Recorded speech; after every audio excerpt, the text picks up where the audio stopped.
ladies and gentlemen. It's a great honor for me to moderate this first round table around, so to speak, common challenges facing the African continent and countries in education. Before I lay out the timeline and how we organize this first round table, I would like just to share with you a brief perspective on education and Africa. When I think Africa, the first thing that forces itself on me is the demographics. By 2050, we are told that there will be 2.5 billion human beings, Africans, 2.5, to be compared to 1.48, I think in 2025. 80%, half of the African population in 2025 will be aged under 20. Just think about it.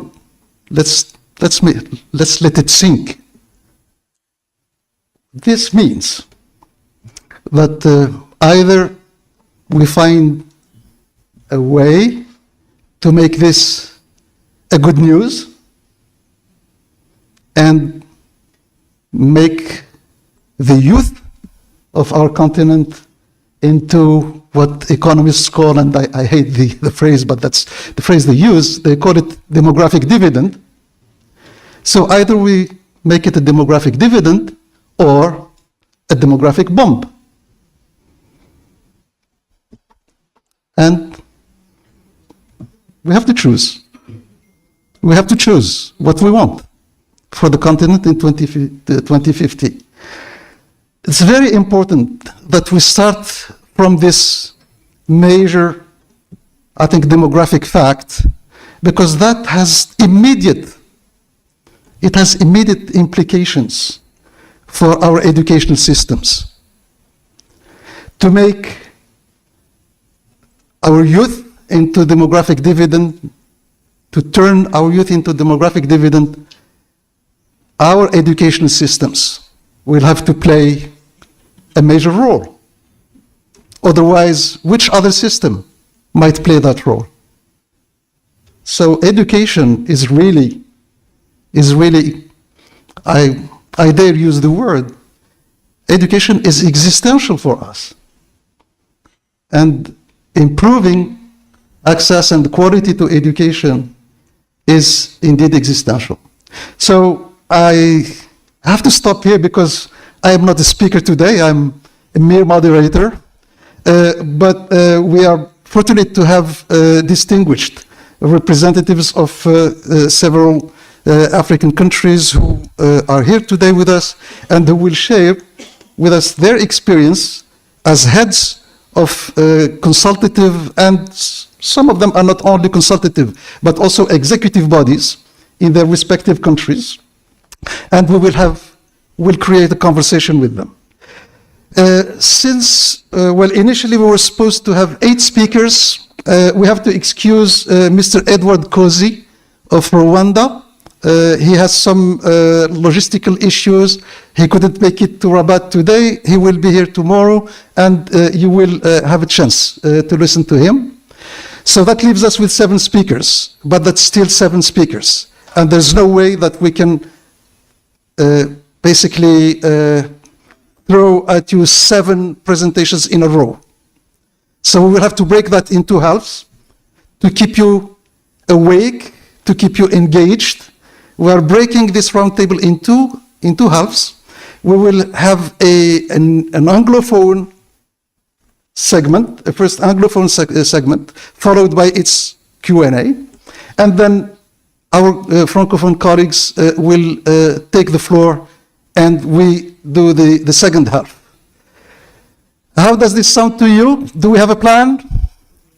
Okay, well, thank you. Thank you very much. So, this is how we are going to do this.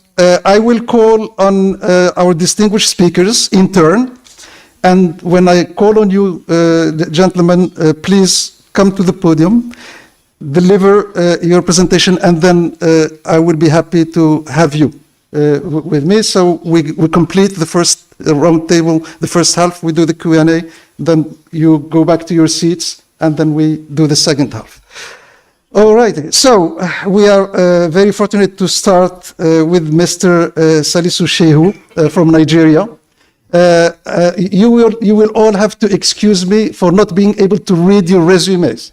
You have all very impressive CVs, resumes, so no need, I think, to basically to embarrass you with all those achievements. Please, Mr. Salisu, welcome. Thank you so welcome. much. Marhaba. So, Mr. Salisu, please, Mr. Shehu, yeah. please take the floor for 15 minutes. And you will hear a ring 10 minutes in your presentation. No problem. Which reminds you that we have 5 minutes left. It's okay. Thank you very much. Inshallah.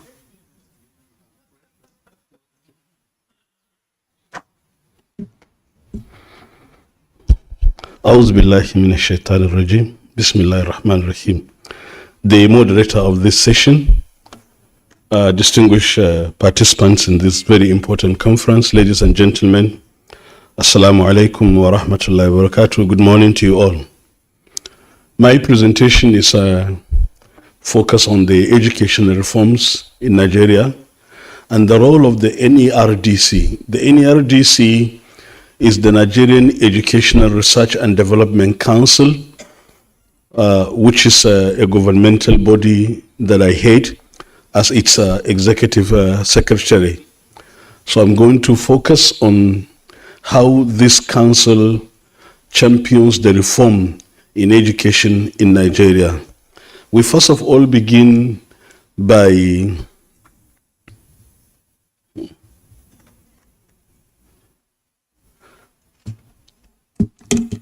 my presentation first of all focuses on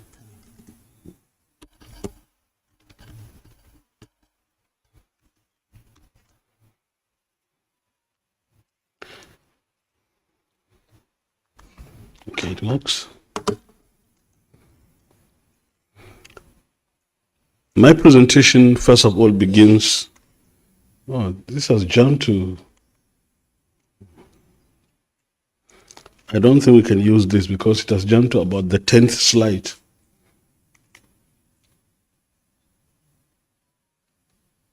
Okay? Oh, okay. So my presentation first of all begins with a discussion on the philosophy, the goals, and objectives of education in Nigeria. This is followed immediately by a discussion on the Nigeria educational reforms for global relevance, and the overview of Nigeria education sector reform initiative. Then some of the giant strides within the Nigerian education sector reform initiative, the role of the NERDC in the reform efforts, the reforms and implications for the future. Now, the objectives of the philosophy, goals, and objectives of Nigerian education. These are summarized in the following points. Education is an instrument for national development and social change. Education is vital for the promotion of a progressive and united Nigeria. Education maximizes the creative potentials and skills of the individual for self-fulfillment and general development of the society.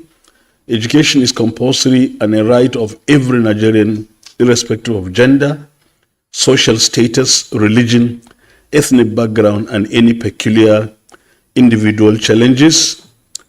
Education is to be qualitative and comprehensive. What about the goals?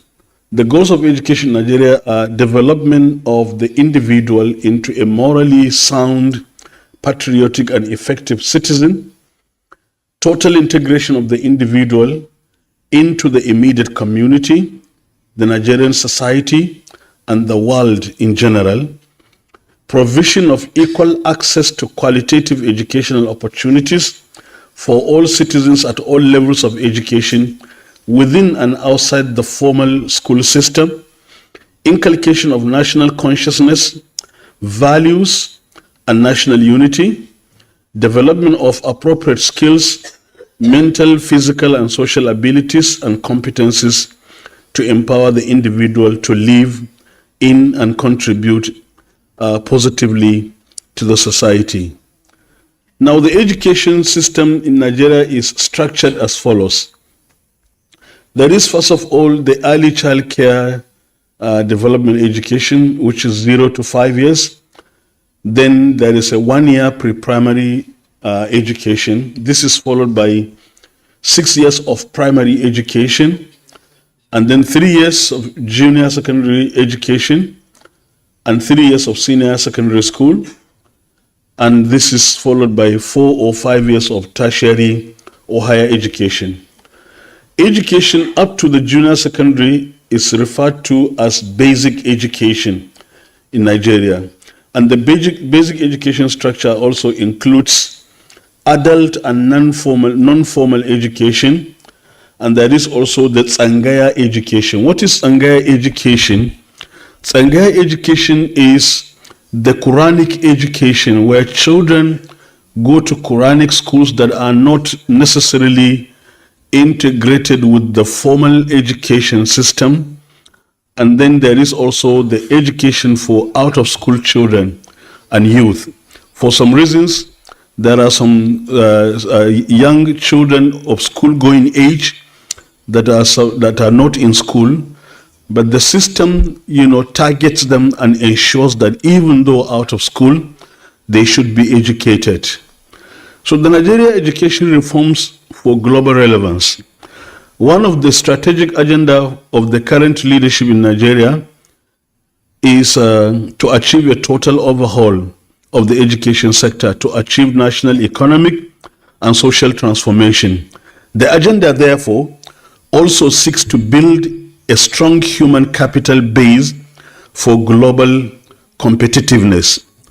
Towards achieving the agenda, education policies are undergoing tremendous changes driven by a well-articulated plan of action, which is called the Nigeria Education Sector Reform Initiative. What are the major areas of focus of this Nigerian Education Sector Reform Initiative, which is called NERDC? The major areas of focus are 6.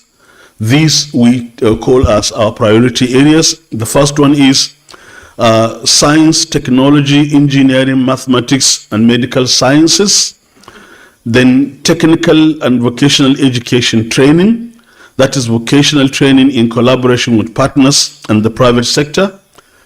Out of school children, I have just spoken about out of school children, that is integration of formal education within Al-Majiri. Al-Majiri is the Tsangaya school that I explained. These are children that do not go to the conventional education system, but they go to Quranic schools.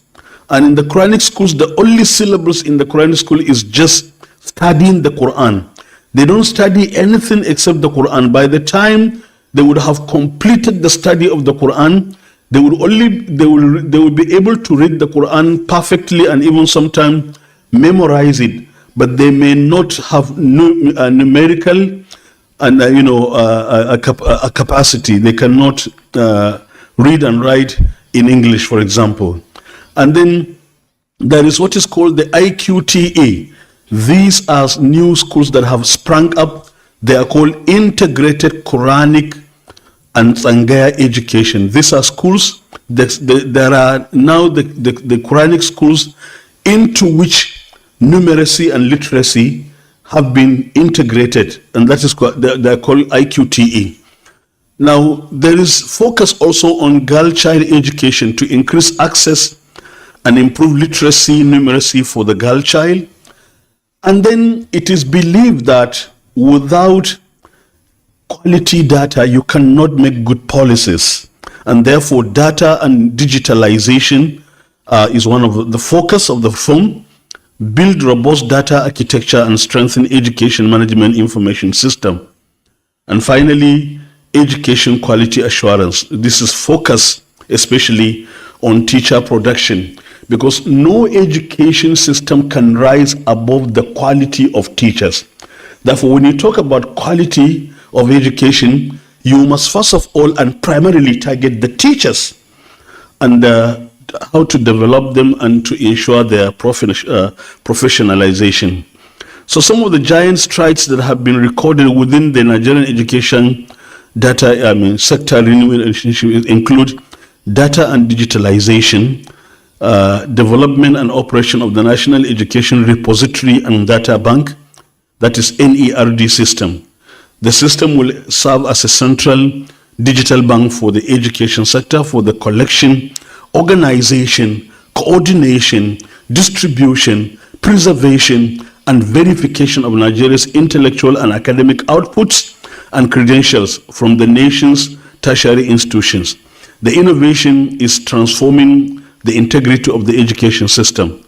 Digital education information system, all schools in the country are now geo-mapped and National School Register has been standardized. Teacher training, learner assessment are being migrated to digital platforms to achieve scale, quality, and sustainability. Some giant strides also recorded include curriculum reform. Curriculum reform and renewal cuts across all levels of the education system.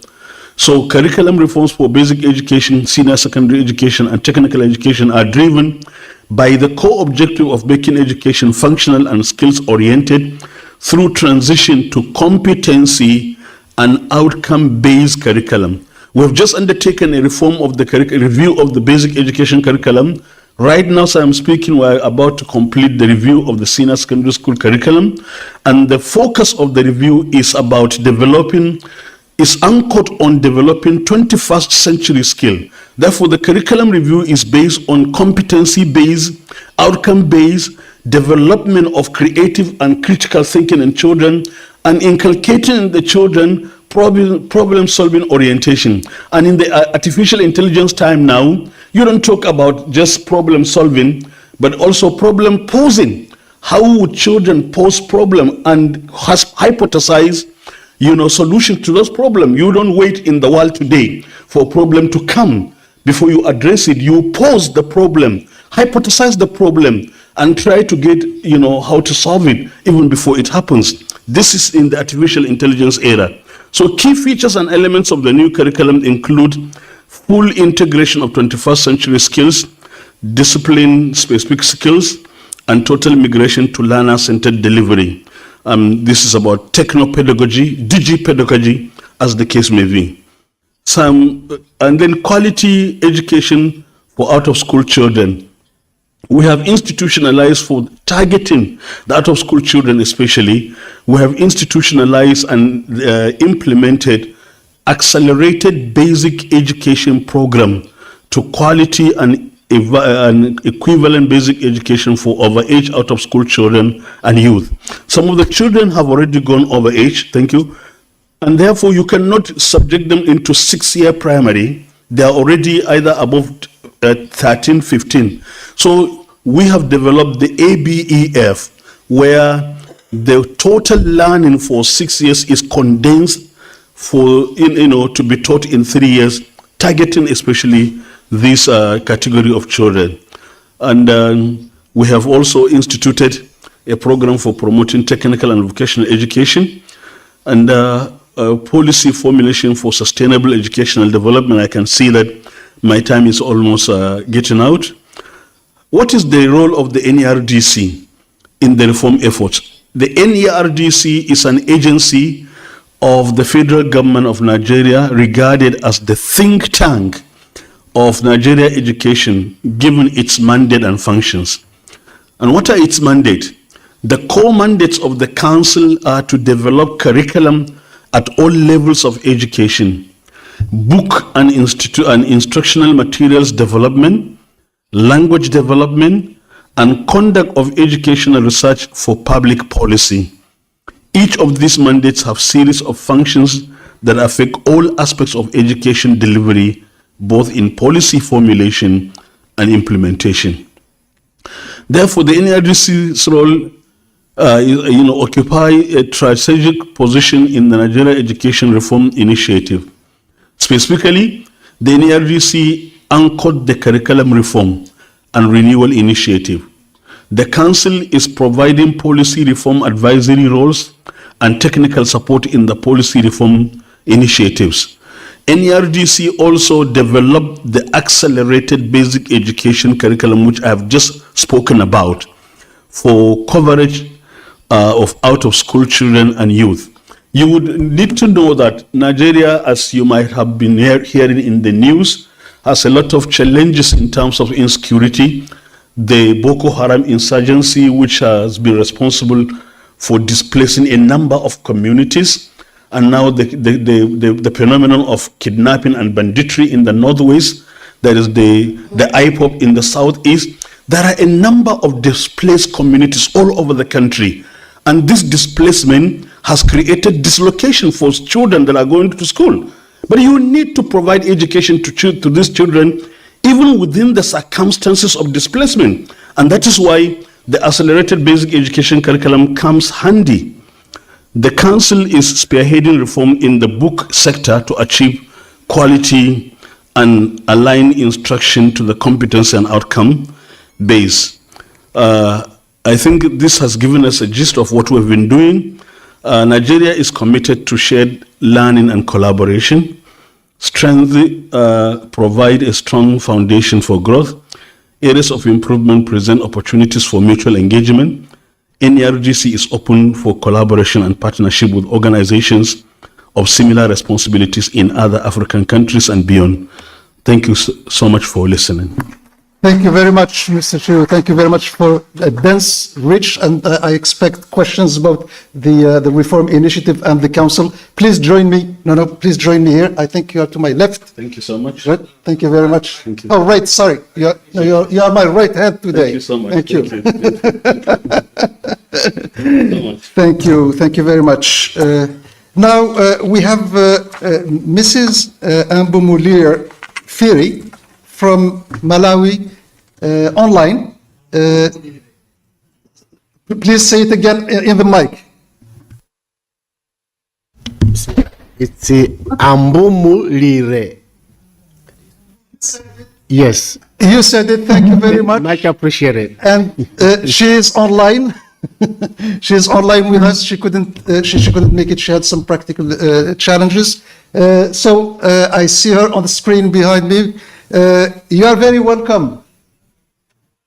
Thank you. Thank you very much. And please take the floor for 15 minutes. Maybe you don't see me. Do you see me?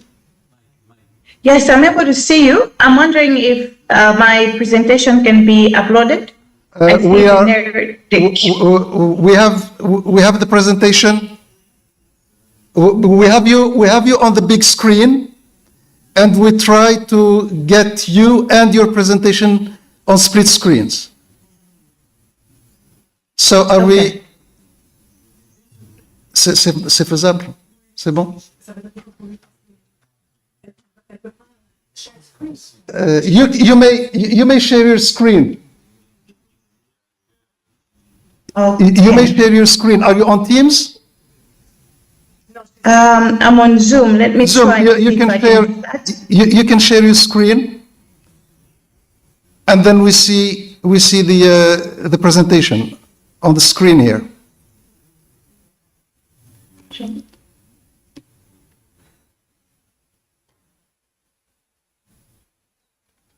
And we are very sorry that you couldn't be with us today, and we understand. Thank you very much for having me. Thank you.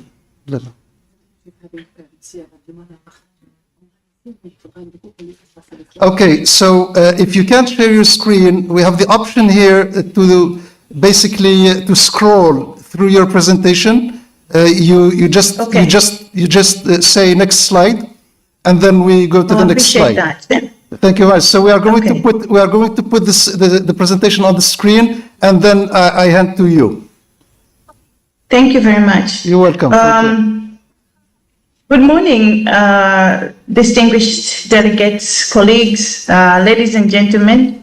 It's a great honor for me to join you all the way from Malawi, the warm heart of Africa, to share the work of the National Council for Higher Education as we contribute in a small way towards transforming education in Malawi and in Africa.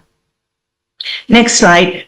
My presentation will focus on how higher education reform is driving human... Sorry, the presentation isn't on yet, and it's coming, it's on the way. And this gives me just 30 seconds to introduce you properly to the audience and say that you are the Chief Executive Officer of the National Council of Higher Education in Malawi. And you are very welcome. And I see that we are almost having, we have your presentation on the screen. We have the first slide. We have presentation overview. That's where we are. Yes, that's where we are. Thank you. So my presentation will basically highlight how higher education reform is driving human capital development in alignment with both the Malawi Vision 2063 and the African Union Agenda 2063, what we call the Africa We Want. Basically, the topics that I'll talk about will support my discussion on the National Council for Higher Education's role in system transformation. Next slide. The National Council for Higher Education is a regulatory body mandated to coordinate and promote higher education in Malawi. So it is a statutory corporation fully funded by the government. It was established by an act of parliament in 2011. Although the council was appointed in 2012 and the secretariat was set up in 2014, our first activities in the higher education subsector started in 2016. The governance of the organization is led by a 13-member council. On it sits vice chancellors. We have 2 vice chancellors that are representatives of public universities. 1 vice chancellor represents private universities. We have a total of 56 universities and colleges in Malawi. We also have higher education experts, some that represent the industry, and government representatives. Of course, the Ministry of Education, Science and Technology, as a policy holder, sits there with other relevant ministries as ex-officios. The whole reason is to ensure that the council is able to make decisions that are credible, inclusive, and aligned to our national priorities. Next slide. We have mission, vision, and core values. I will not go on that. I will go to the next slide. But I'm interested to share that as National Council for Higher Education, our mandate is to register and accredit higher education institutions in their programs, regulate academic standards, harmonize selection of students to public universities. So we are the connecting bridge between secondary education and higher education. We also conduct qualifications evaluation. Next slide. And most importantly, our role is that all our activities culminate to our role to advise the Minister of Education, Science and Technology on all matters related to higher education. As National Council for Higher Education, we also represent Malawi regionally and internationally, ensuring that our systems systems of higher education are globally connected and also regionally harmonized. Next slide. For those of us that may not be familiar with Malawi, we are a small landlocked country in the southeastern part of Africa. On the north, we are bordered by Tanzania, and on the south, we are engulfed by Mozambique. Is it on the east-west? We have Zambia. We have a population of 22 million.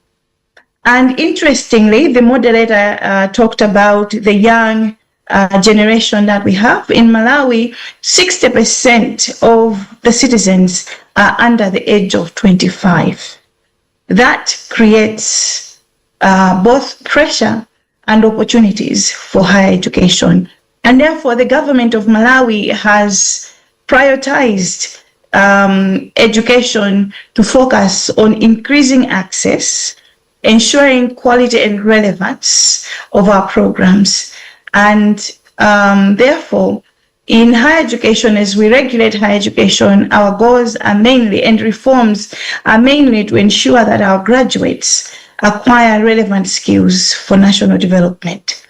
Skills such as entrepreneurship, so that they're not just trained to be employed, but for them to create jobs as well. We also want these graduates to be regionally competitive, and therefore we offer various programs in tertiary, vocational training, as well as higher education. National Council for Higher Education focuses mainly on the higher education subsector and regulating the 56 higher education institutions in the country. Next slide. So what is the role of the National Council for Higher Education in contributing to the transformation agenda? So we know and we recognize that we sit at the heart of the transformation of higher education in the country. As an umbrella regulatory body, there are a number of things. So I've just shared about the age of the entity. We are a very young entity. We started our regulatory activities in 2016.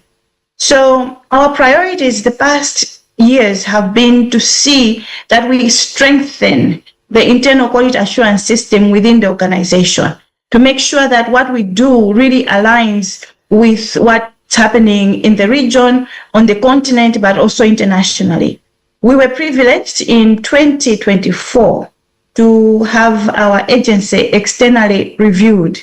Whilst we assess others, we also want to make sure that what we do is of standard. And through the HAPA initiative, the National Council for Higher Education was judged or was assessed to be substantially compliant to the African standards and guidelines on quality assurance. That achievement alone gives the Council credibility, but also a stage on which to leverage with the stakeholders that we work with. The other aspect that has helped the Council to contribute to the transformation of the higher education system has been the partnerships with professional bodies and the government entities that have complementary mandates. With the professional bodies like Medical Council of Malawi, the Nurses and Midwifery Councils, the National Council for Higher Education exchange knowledge, information in terms of the standards and expectations for all the bodies that work in the higher education sector. That way, when we speak with one voice with the professional bodies, we are able to regulate with a much stronger voice and support our higher education institutions to uphold quality standards. Working with government entities that have similar mandates to and complementary mandates to the National Council for Higher Education helps us to provide comprehensive and holistic support to the sector.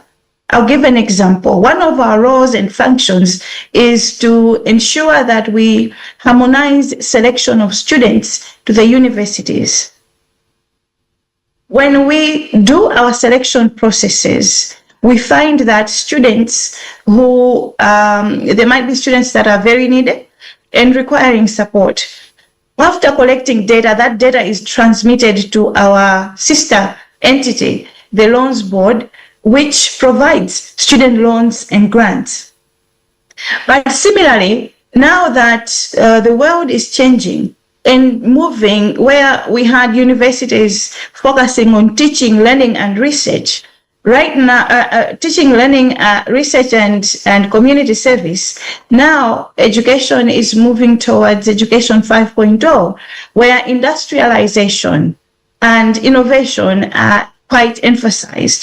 So we also work with the National Commission for Science and Technology that has been created with a mandate to support research, innovation, as well as science and technology. We also work with the Malawi National Examinations Board.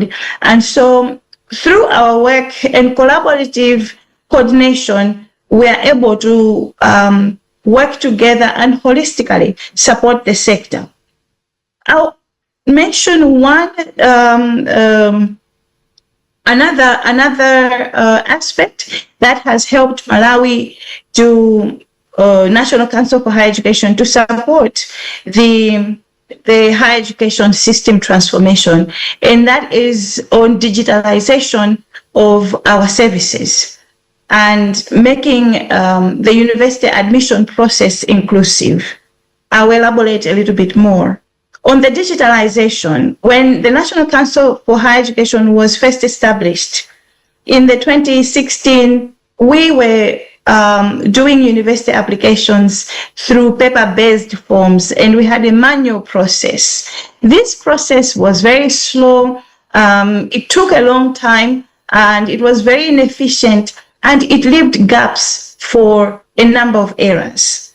Over time, we created an online platform that allows for online submission of application forms, and the data is validated real time because we are connected using our APIs with the National Examination Board.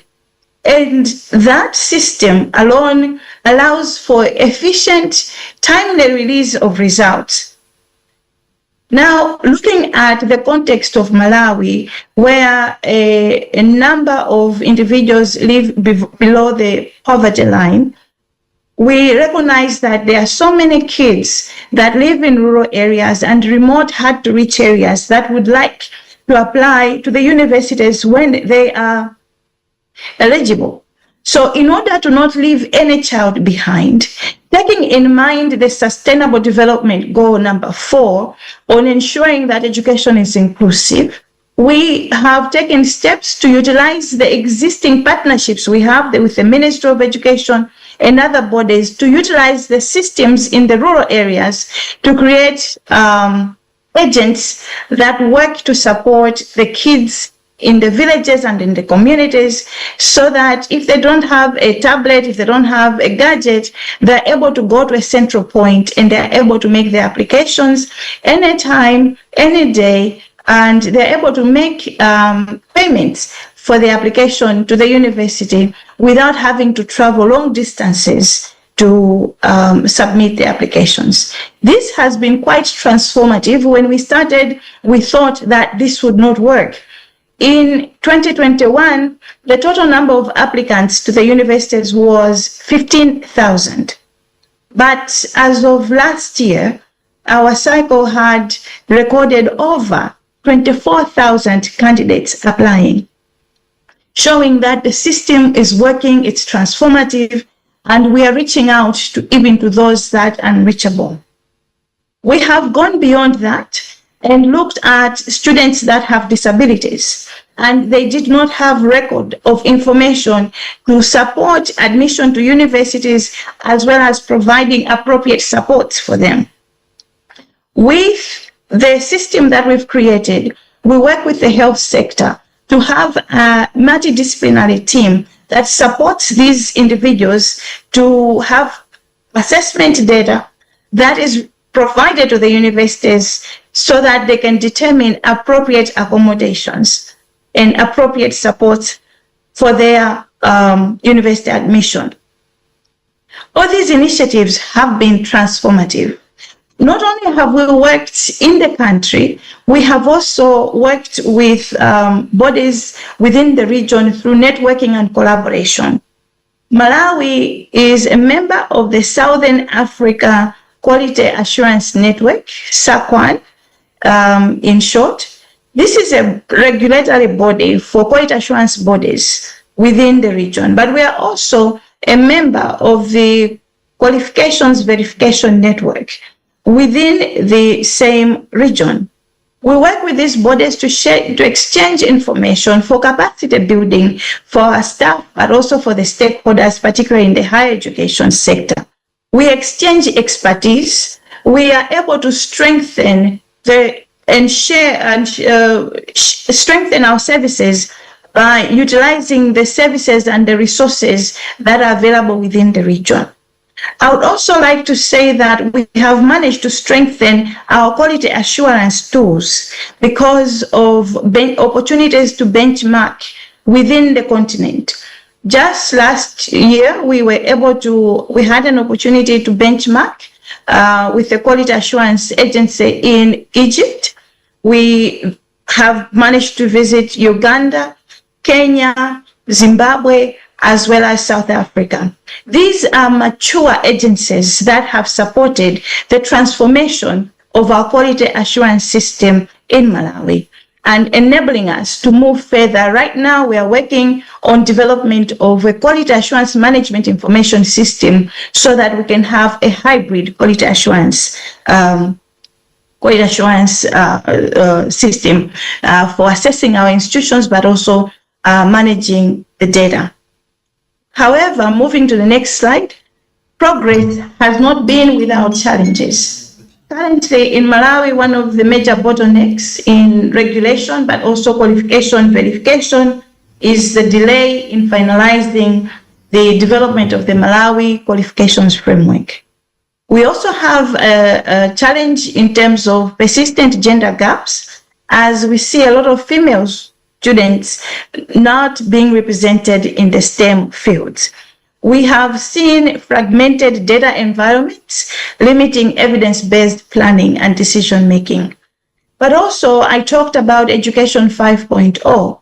We have noted that in order for us to have innovations and industrialization linked to teaching, learning, and research, there is need for significant investment, and that requires digital infrastructure, staff upskilling, and innovation of systems. Moving forward to the next slide, there are suggestions or things that we're doing to improve, but also policy recommendations. First, we've prioritized the Malawi qualifications framework as a priority for the country so that we are also able to align to the Addis Convention.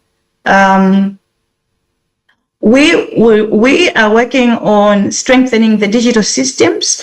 We have received support through the World Bank to develop a higher education management information system. And as we advance Education 5.0 principles, we talk with our stakeholders on linking learning with the industry and innovation. We're expanding research and innovation pipelines through the National Commission for Science and Technology and strengthening the private sector partnerships.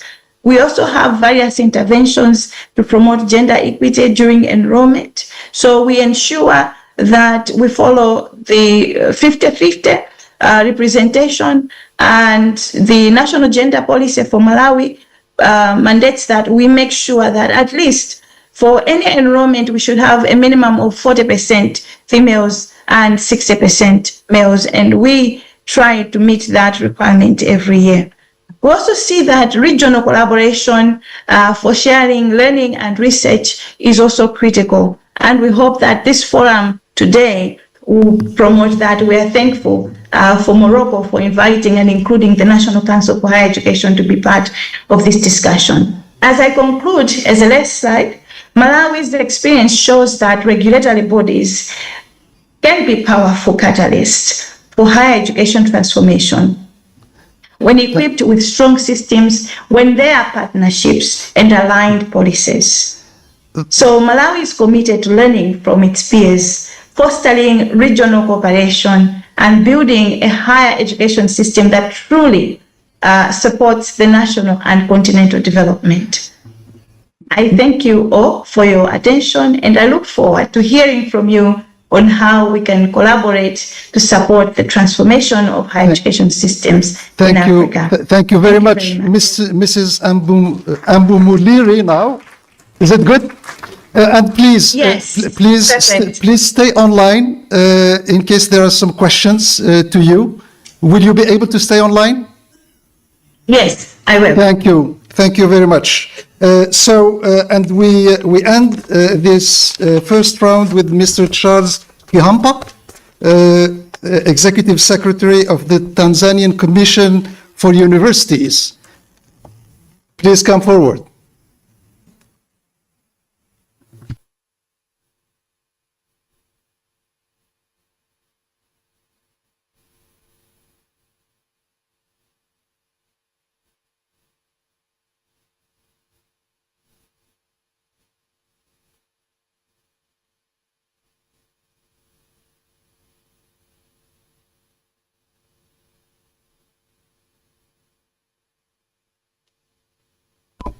Thank you, Mr. Moderator. Which one do I use? Okay. Thank you, Mr. Moderator. Colleagues, ladies and gentlemen, first of all, I would like to take this opportunity to thank the organizers for the invitation to make this short experience on the issues of higher education. Particularly, my talk will deal on the contribution of national higher education regulatory bodies to transforming education systems. The Tanzania Commission for Universities is a regulatory body in Tanzania regulating universities, university education. For other degree offering institutions which are not universities, they have another regulatory board. We started back 1995, so we are 30 years old now, but we started as a board regulating only private universities. By that time it was called the Higher Education Accreditation Council, but from 2005, because of public-private partnership, it was transformed into Tanzania Commission for Universities to regulate both private and public owned institutions. I have a privilege also of being the president of African Quality Assurance Network since 2014, but I'm chairing the Quality Assurance Committee of the Inter-University Council for East Africa. And I had the privilege also of chairing the Technical Committee for Certification and Accreditation of the SADC countries in 2020. So in this case, I found myself having experience of sitting with both regulators and quality qualifications framework authorities. And these two agencies, they sometimes speak a different language. When you sit with the regulators, they speak a different language with the qualifications authority. In East Africa, under the IUCEA, we have 8 regulatory bodies. We speak regulatory issues. But wherever I sit in SADC, there I meet most with the qualifications framework, and they speak a different language from what the regulators are speaking. So this is the outline, but I will start with the issues of transformation of education systems as a key policy priority. And in this case, a number of people have said here issues of demographic growth. And in this case, you will see they have implications. At the moment, we are speaking of increase in population which are eligible for tertiary education. And the implication here, there is increased demand for university education or higher education for students seeking admission to colleges or universities. And in this case also, you will see the pressure on education infrastructure, need for more classroom, lecturers, learning resources, but issues of policy by planning challenges. Government and the regulators must expand capacity and funding to meet growing demand. There is also opportunity for innovation, particularly on expansion of online learning, private institutions and regional campuses. In Tanzania, for instance, when I joined the institution in 2018, the admission for bachelor's degree, it was 65,000. Now we are talking of 140,000 for this year. So you can see the pressure which we are having. In terms of the population, back 1970s, when we had the 2-3 universities, we were 20 million. Now we are speaking of 64 million.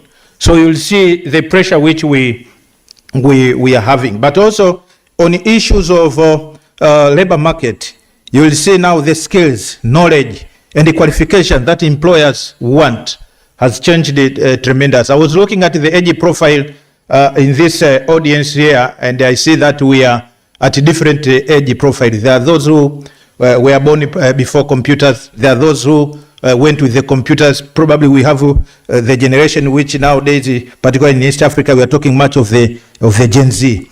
But in this case also, you'll see the relevance of curriculum.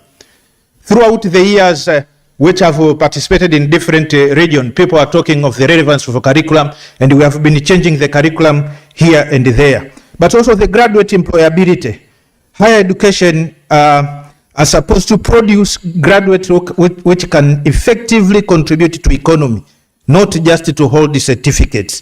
Dynamic workforce needs, industrial change due to technology. The changes so immediately, 1 or 2 years already you see the changes. But also we needed to foster into the collaborations or engage the employers and the industries in different cases. So in this case, you will see the education ecosystem kept on changing year after year. I looked briefly on the stakeholders in higher education, and there are a number of them, and they are very complex stakeholders with the different influences and the way they understand what quality of education is.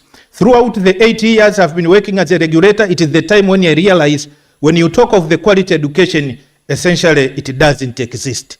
There is nothing like a quality education, but it is something of a negotiations concept shaped by diversity expectation of stakeholders. So as a regulator, you are sitting there looking at what different stakeholders have agreed, and you come into consensus, and you have some benchmarks which have to be followed by the higher education institutions. So in this case, we have those stakeholders with the high influencing power, like the government accreditation agencies, like regulators, but also we have regional and international bodies. But we have others with the moderate influence stakeholders like faculty members and the administrators, owners and the sponsors, regional institutions and the politicians. But in the same case also you have those which are supportive and the indirect stakeholders. All these stakeholders, they are thinking have to be incorporated. I have not mentioned about the global stakeholders, the international actors, organizations, and partners that influence, support, or collaborate in shaping higher education systems across countries. International organizations like UNESCO, World Bank, regional and continental networks like African Union, and those regional bodies which we are having. But also partner universities and research institutions, donor agencies and development partners, accreditation and quality assurance bodies. So these are influencers of higher education. Essentially, the higher education regulatory bodies, they deal with the three things: input, process, outcomes. And the key mechanism here is compliance, systems, and promotion. In my understanding and in my experience throughout the years, I've come to realize in some countries, particularly European countries, there are some institutions already in the second area of systems. In most of the African countries, we are dealing with the input. So you see the regulatory bodies, they are struggling from input, processes, and the systems at the same time. But in other countries, they have already reached some institutions, already their systems have embedded all the benchmarks which are required. So they don't start with the input in some of the areas. For example, accreditation program. Some institutions have already been given power to accredit the programs themselves. But in most of the areas which I've visited, we are dealing with all this from compliance to the promotion. But if we reach at the point where we have the institutions, where we have the systems which are robust, it means also the role of the regulatory body somehow will be easy.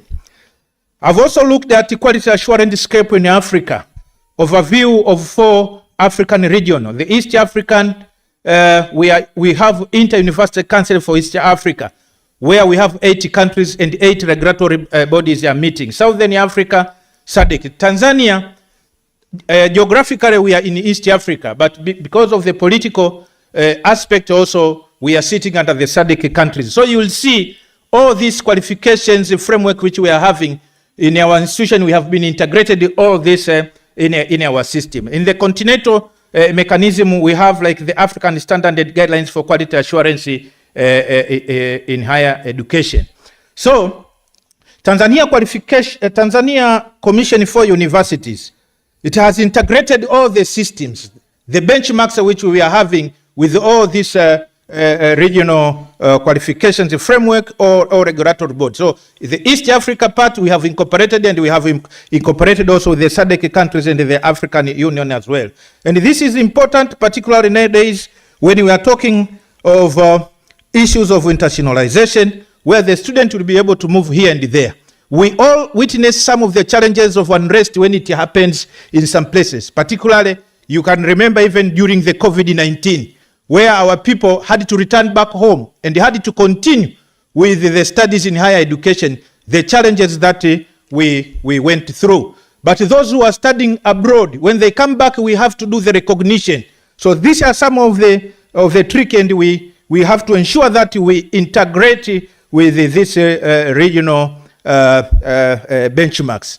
What has worked so far, have witnessed the peer review and the benchmarks, regional collaboration platform like you say, ACAMES, SADC network, partnership with the AU, European Union, UNESCO. But what we need to improve, it is we have to look at the resource limitation and financial sustainability, but gaps in ICT infrastructure and quality information systems, and even adoption of the African Standard Guidelines, limited resource, stakeholders inclusion, more stakeholders have to be included. In dealing with the higher education regulatory thing, there are a number of challenges.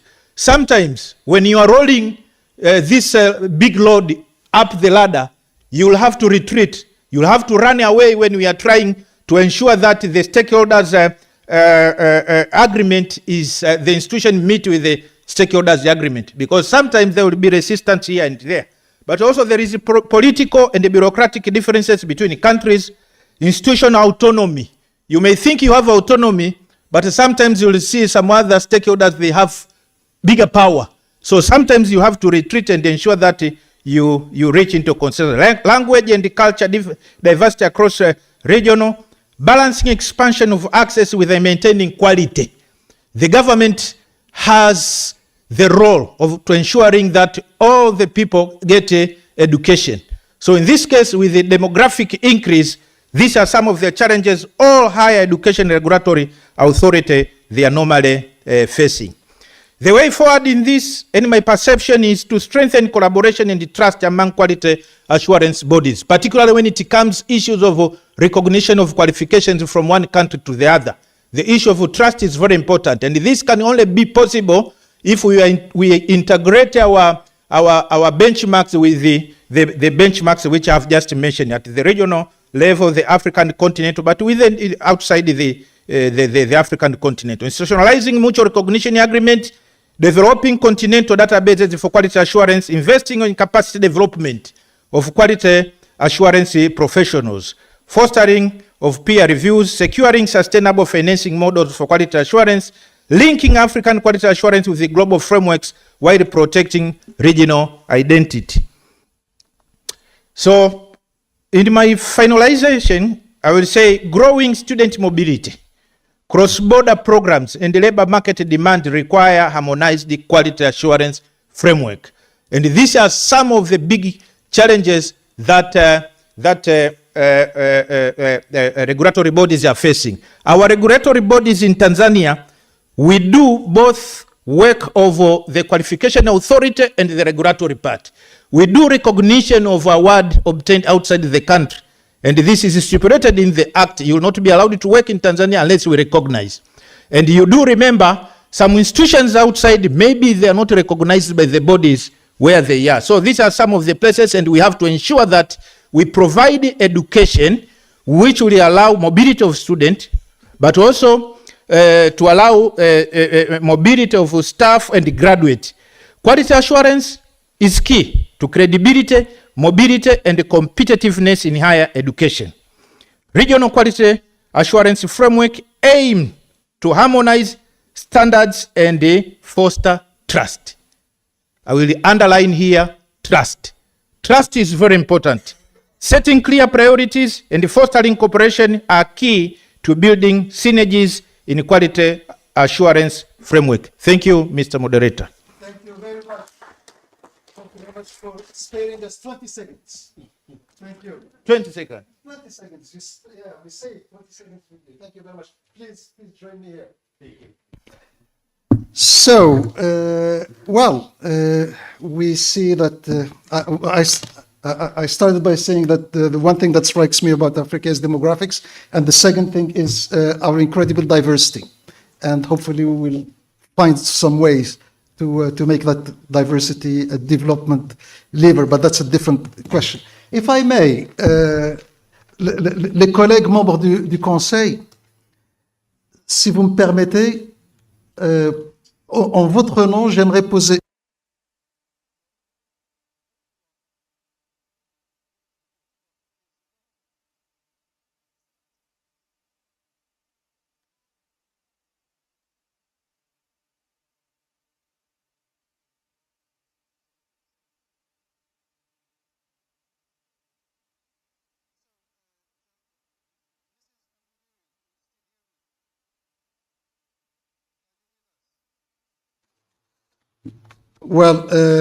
maybe she will. You hear me? Can you hear me, Mrs. Ambouderi? Yes, I can hear you. Great. You're audible. So I asked permission from my colleagues, members of the council, the Moroccan council. I asked them permission to ask you, to put to you one question, the same question to all three of you. And this is a question that we are working on quite hard in Morocco. And the question is, how does your council or committee fit in your country's institutional architecture? You are dealing with executive bodies, ministries, local governments, parliaments, and so on and so forth. So there's an institutional architecture in your country, and our question would be, how does your body fit, interact, compete, conflict, sometimes perhaps with those other parts of your institutional architecture? Mrs. Ambouderi, ladies first. Thank you very much. We were established by an act of parliament, so our mandate is very clear. The space that we operate in is also very clear. We are highly respected by the entities and the stakeholders that we work with, because we do have very clear lines of operation. We do complement with other entities. We have endeavored to create collaborative working relationships. As I said in my presentation, we have meetings with the professional bodies that are also regulating in our space, with an understanding that we are the umbrella regulatory body. We work with the Ministry of Education, Science and Technology with an understanding that they are the policy holder, and we do implement the policy directions that they give us. And so we work with our stakeholders. They understand that we provide the standards, but our institutions have the institutional autonomy to implement the programs within the standards. They can go beyond, but never below. Thank you. Thank you very much. Mr. Shehu, please. Yes. Thank you so much for this question. Like I said in the beginning, the Nigerian Educational Research and Development Council is the organization that is mandated to develop curriculum for the country, but that is at the basic education level. At the higher education level, you have other bodies that develop curriculum and regulate. That is, for example, there is the National Commission for Colleges of Education. We have a middle level a teacher training college after secondary school that produce what we call NCE teachers that are awarded with National Certificate on Education. It's not a degree. It's almost at the level of diploma, but we don't call it diploma. We just call it National Certificate in Education. There is a regulatory body for that. And then there is the National Universities Commission, which regulates, universities, federal, state, and private. Now, we are a parastatal that is under the Federal Ministry of Education. Nigeria is such a big country, and the educational parastatals under the Federal Ministry of Education are over 24. But we all work in synergy under the Federal Ministry of Education. The Federal Ministry of Education, oversights all these parastatals. Now, we that develop curriculum for the education at the basic level, there is another commission that implements. That is the Universal Basic Education Commission. This Universal Basic Education Commission is at the national level. And in all the 36 states of the Federation, there are state offices that are called State Basic Education Boards. Now we work hand in hand with them. We develop the curriculum. They implement it because they have the teachers. They go to the schools. They recommend the books that are supposed to be used in the schools and so on and so forth. Then there is also the Teachers Registration Council. This is the council that ensures professionalism in teaching. All teachers that don't have educational qualification are supposed to undergo training in postgraduate diploma in education, as the case may be, to get educational qualification, and they are certificated, so to say, by the teachers registration. You have to register if you have to be a professional teacher at the secondary school level and at the basic education level. Now, there are numerous other commissions under the Federal Ministry of Education, but we all work hand in hand. The Federal Ministry of Education, under the Honorable Minister of Education, invites all these parastatals where we have meetings on quarterly basis in the year, where we discuss our mandates and where we discuss how we synergize and cooperate with one another. This is the way we move on in the country. Thank you very much. Sorry, go ahead, please. Presently, I was talking about the out-of-school children.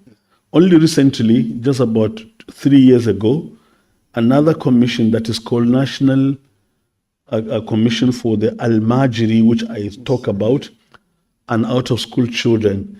An entire commission has been established for it. You may imagine when you are talking about demographics, the out-of-school children in Nigeria, the population of out-of-school children in Nigeria may be bigger than the population of some African countries. When you have about nearly 10 million out-of-school children, that is the population of several African countries, as you may see. So it's a big challenge, and therefore a commission has been set aside, appointed for it. But all this, we work hand in hand. We are at the center. Anything curriculum, anything policy at the basic education level, we're the one that undertake it, but we do it in collaboration with all other stakeholder agencies. Thank you very much. That's very enlightening. And given that Nigeria is indeed a large country and it's a federation, right? Yeah, sure. So my question to you would be in terms of, I don't know if you can put any percentages on this or however you want to answer it, but how much in education is federally decided, planned, mandated, and how much is locally, how much autonomy, at the federal, in the states, at state level? Yeah, in terms of issues of policy, it is the federal government that brings about all the policies in education. For example, when you take language policy, the federal government develops the language policy, and it applies to all. When you talk about basic education, the federal government decides, for example, what are the subject offerings that are supposed to be offered at the primary school level. All the state governments, state Ministry of Education, have to align with that. But then, when you talk about budget, education is in the concurrent list in the Constitution of Nigeria, where the federal government and the state governments and the local governments, because we have a three-tier government. Shared responsibility. Yeah, they have shared responsibility. And the federal government regulates essentially. But for example, issues of real, practical implementation is at the state level, because the primary schools, the secondary schools are all owned, so to say, by the states. So the states recruit the teachers at those levels. They pay their salaries independent of the federal government. They also build the schools, that is infrastructure development. It's the state governments that develops the educational infrastructure in all their states, including the local government, and so on and so forth. This is some of the ways we... Thank you. Thank you very much. Thank you indeed. Mr. Kiampa. Yes.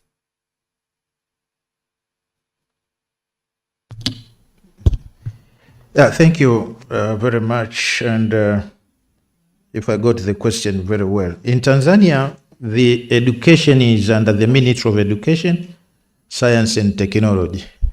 For the basic education, we have two bodies. We have National Examination Council of Tanzania, but also we have what is called Tanzania Institute of Education. This one is for the curriculum development and the providing all those standards and the guidelines and also capacity development for the teachers. But in tertiary level now we have two bodies. We have National Council for Technical and Vocational Education. This is dealing with the tertiary institutions, those offering from certificate, but also they go up to degrees, but they are non-universities. For universities now, we have Tanzania Commission for Universities, the body which I'm the executive secretary. So under the ministry, you have different directorate. We have one for higher education, where the TCU is, and we have another one for the vocational, where the other body is. But also, you may have power based on the act and the mandate. But as I said, rolling the heavy weight, it needs consultative effort. You need to have dialogue and discussion here and there with the different actors, because also they have been established by the acts of parliament, and sometimes there will be overlapping mandates here and there. You need to have discussions with the professional registration boards, the ones which are also always waiting for the graduate for them to be registered. So normally we have some discussions here and there, but also employers. For example, now I'm here, but there is ongoing discussion with various employers for them also to understand. As I said, when you are talking of the quality of education, it is something which doesn't exist. And sometimes it is depending on the age profile, who are there and the way they believe. Those who went through online, they may be having some discussion. So for us, we have those different actors, but normally we have meetings in here and there. And each year we have what is called the Higher Education, Science and Technology Exhibitions, which is putting together all different actors discussing various issues in higher education. So for information, as what others have presented, Tanzania also, since 2023, we have revised our education and training policy. We used to have 7 years in basic education. Now it is 10 years. The child starts from grade 1 to grade 6. There you are given an examination just for placement. You choose either you go to the knowledge or you go to the vocational training, up to 10 years. So you start grade 1 to 10 years. So the same has been replicated in tertiary education, and we have embarked into reviewing our curriculum in higher education. Other countries, they are talking of education 5.0, but it is the same thing which we are talking. But in Tanzania, we say skills-based. We want the education which is providing skills rather than only knowledge-based. We want the education providing skills of what the employers want. But for the basic education, what we are looking at, when the child finish 10 years, will be at the age of 18, and which means with the skills that he or she has been provided, will also be able to employ himself or herself, or can get employment to different employers. Thank you. Thank you very much. And with that, we will conclude this first round of presentations and answers to that question. Thank you very much. Colleagues, if you have any burning questions, any topic you would like to discuss with our distinguished speakers, they will be around, and feel free to reach out to them at the break. So now, Mrs. Ambuliri, you are online. Now you are off the hook. Thank you very much. Thank you very much for your participation. Thank you very much for your time. And now, Thank you. thank you very much. Now we are moving to the next. We're also out of the hook. You are also off the hook. Thank you so much.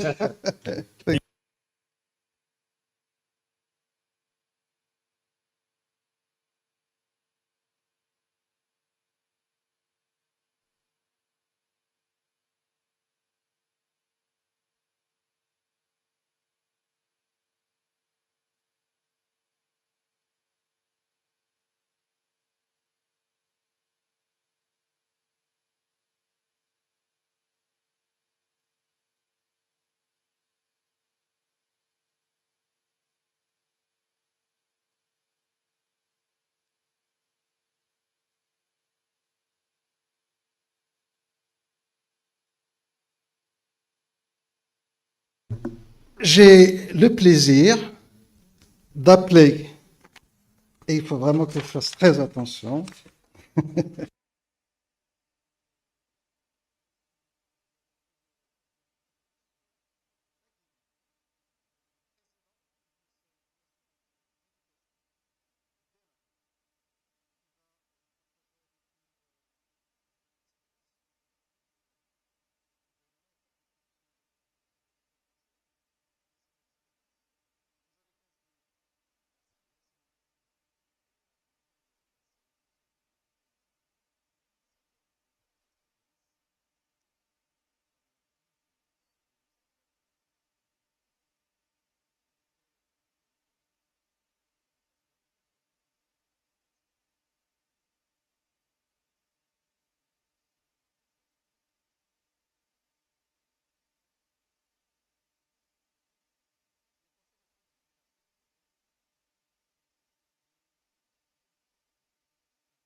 scientifique et l'innovation.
Les matières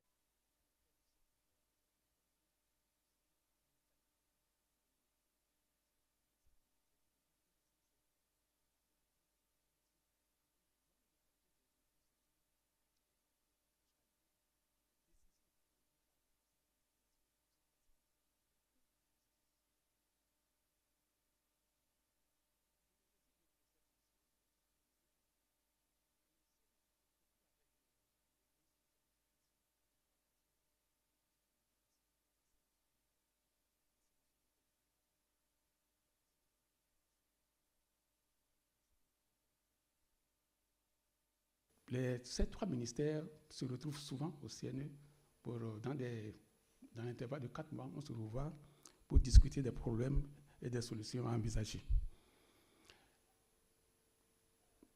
Au niveau de la fonction d'orientation, la première que j'ai citée, le CNE a activement impulsé des réflexions stratégiques et émis, comme j'ai dit, des avis.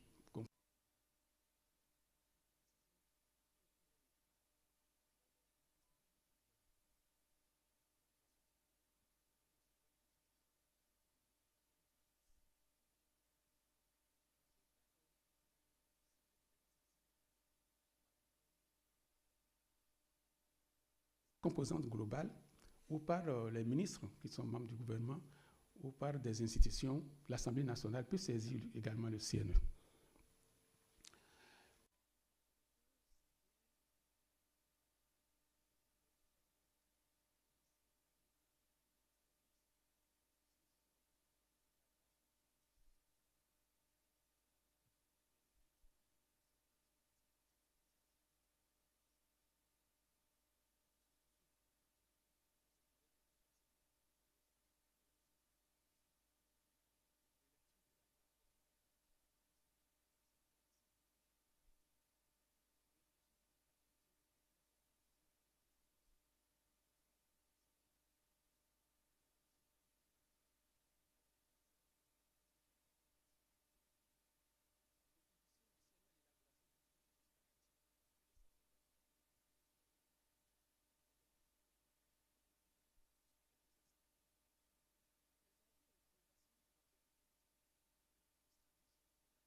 Pour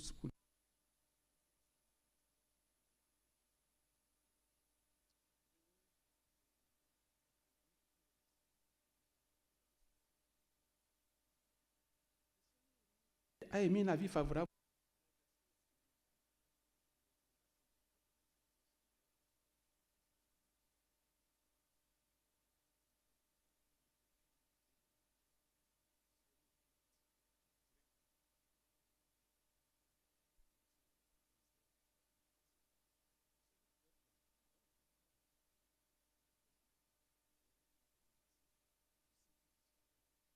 en ce qui concerne l'enseignement primaire et l'enseignement secondaire général sur la période de 2024-2026. Donc le processus est encore en cours. Particulièrement à observer est la gouvernance des ressources humaines. À ce niveau, nous avons constaté que l'une des grosses difficultés du Bénin, c'est au niveau de la bonne gouvernance, notamment en ce qui concerne la gestion des ressources humaines. Et donc le CNE contrôle la transparence et le respect de la réglementation en ce qui concerne les recrutements, en ce qui concerne les nominations aux postes de responsabilité et en ce qui concerne les mutations d'ensemble.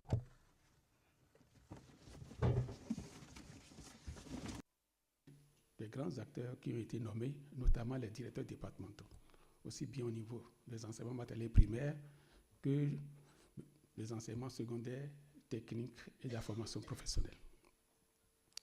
Au niveau de la fonction de coordination, c'est la deuxième fonction dont j'ai parlé tout à l'heure, le CNE a renforcé son... Mentioned earlier, the National Council of Education has strengthened its role as a catalyzer in this dialogue and synergy between the actors of the educational sector, favoring the social welfare and the work on a vertical manner. In this framework, and as I have elucidated earlier, there is this framing or the synergy between the three ministries in Benin. So we meet or gather.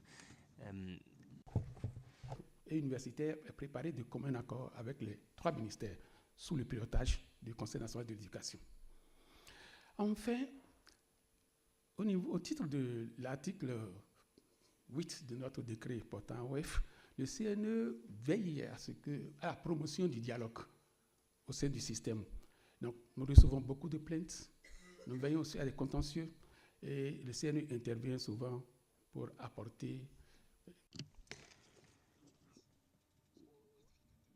We receive each year many complaints to be tackled, and we try, of course, to address them and be contentious. When it comes to the follow-up function and the assessment of the educational system, the National Council of the Education has strengthened its role as observatory by producing reports or issuing reports of intervention and evaluation and assessment in order to clarify how decisions are made by making some verifications on the field, which are listed as follows: the production of an annual report on the status quo of the ASEAN, which is a published report, the production of semester reports every year on the state of these ASEANs, and every 6 months we produce some reports on the advancements and the state of the difficulties, of the divergences, of the deviations also, and what solutions we could bring about in this framework. When it comes to the decision function,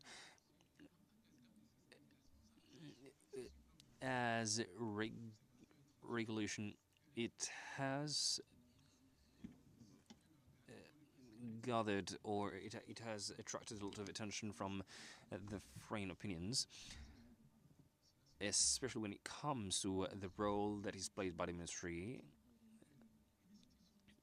As I have mentioned, a regulation institution as there is in Benin, we have a lot of political and diplomatic roles to undertake.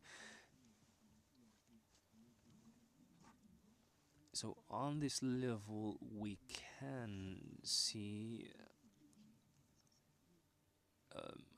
when it comes to recruiting teachers on the level of standards, when it comes to the construction or the building of infrastructures, and also the quality approach. So the decisions that are made in this context are mandatory. Since 2020, I have been assigned with a mandate with a team in the second mandate, and since 2020, the National Council of Education has gathered 87 favorable opinions, and they are all respected. There have been 43 reserved opinions, 2 unfavorable opinions, and null of revocations, and 1 without any object. So all these opinions have been respected, of course. And the ministry has asked that the advisory opinion is not respected per se, but all the reason authority, the consistency of the system requires us to respect all these assessments and opinions. So now we can move on to talk about the effects or impacts of the educational system. There is, first of all, the positive effects, in which we can cite the general admission of the National Council Education Authority. We can note here that the admission is quasi-general of the authority of the National Council, and we don't have many challenges on this level. We can also understand the positive effects, which has reinforced the regulation, which is manifested namely by a better coherence between or among the actions, including the assessment reports and the periodical journals and seminars for the preparation of the entrance. As when it comes to the dynamic or reform and the vehement control of the qualities and offers of the training, we should note that indicators of accessibility to quality, including the percentage of scooters and students that are subscribed or enrolled in the private sector in primary and secondary school are generally ameliorated and bettered, and this we can observe, for example, on the level of the baccalaureate in 2023. The rate of admission has been 59%, and it increased to 63% in 2024, and in 2025 it has increased also to amount to 73.02%. The same thing for the BEPC. In 2023, it has gone from 69.21% to amount to 73.74% in 2025.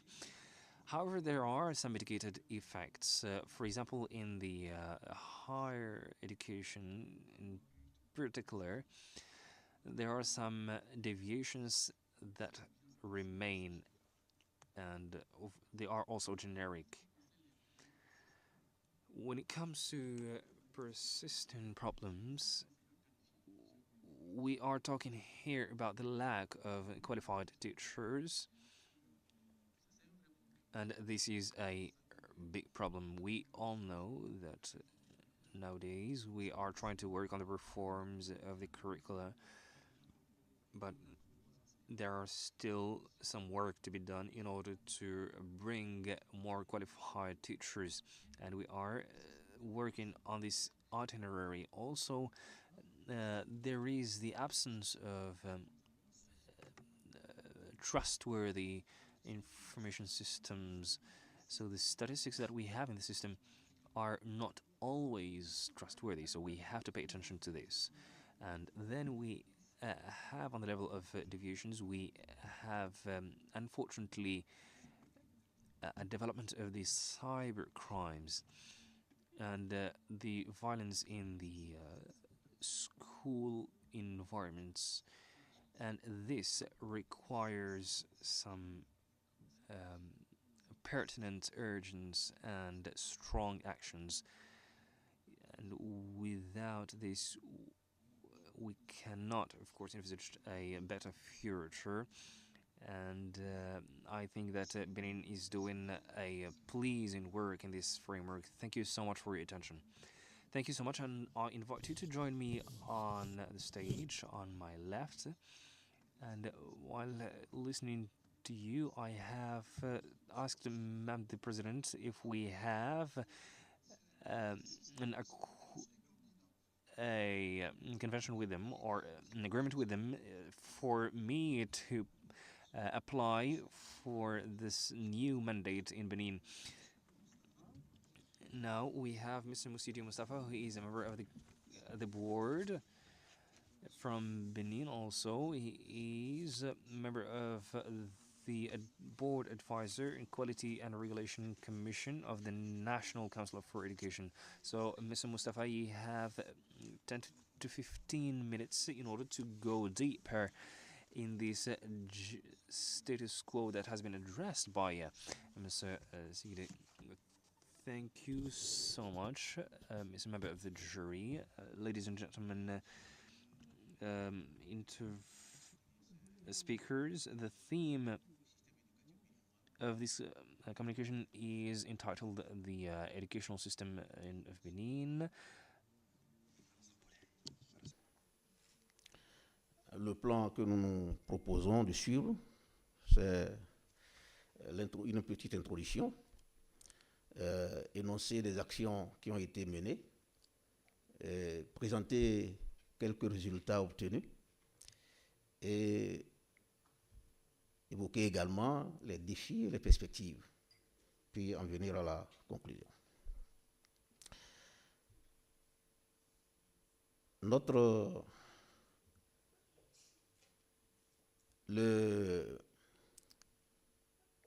thème de la conférence, les dynamiques de transformation des systèmes éducatifs en Afrique, est particulièrement accueilli au Bénin, où depuis 2016, le système éducatif est engagé dans un vaste chantier de réforme.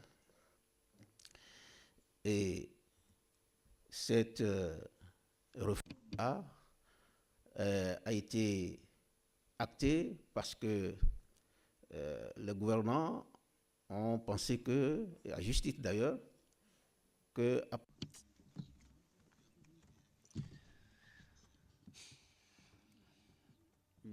because the government has thought there are some actions essential to undertake this role. It is very essential for the economic and social development, and we can understand that Benin has built education around these axes and has put it as a priority in its plan. It is a process that is being put in the horizon and is implemented throughout the direction law that has been mentioned earlier. It is a law that has been issued in 2003 in order to promote and develop the national educational system.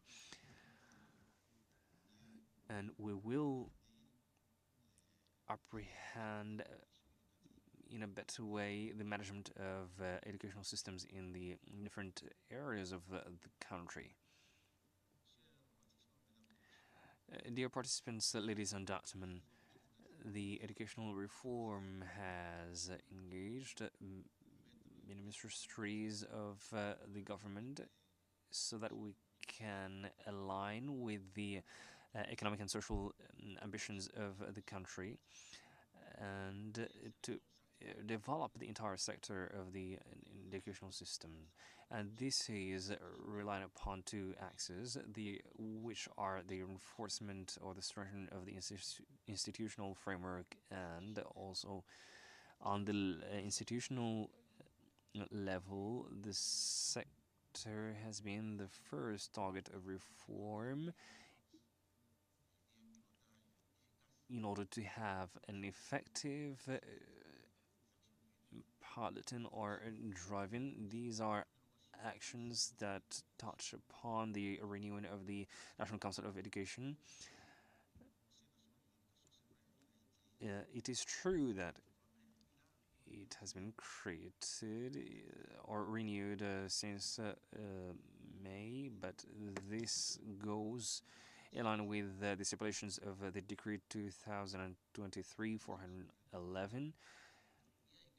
And furthermore, we have the creation of the Delegation of Control and of Ethics of Higher Teaching or Higher Education, which has been created in 2023. There is also the frame law relevant to teaching training and technical and vocational training. This is a law that has been issued in January 2022 to modernize the legal framework. This is an approach by competency which integrates this council as a strategic partner in order to have a national framework of certification and better the teachers of the sector. It is asked to make this sector a privileged one in order to be able to consume or to include more than 10% of our students by 2030. This body, when it is well organized and managed, it will facilitate the insertion and the professional inclusion of these youth. This is why in the framework of the regulation of this or the implementation of this law, there are some decisions that has been made, and they are counted among the major actions in the educational sector.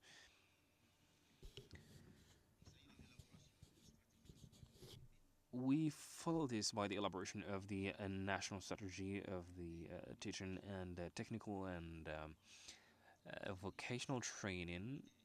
This document is aligned with the National Plan of Development, which is a leverage for the employability or the recruitment of youth.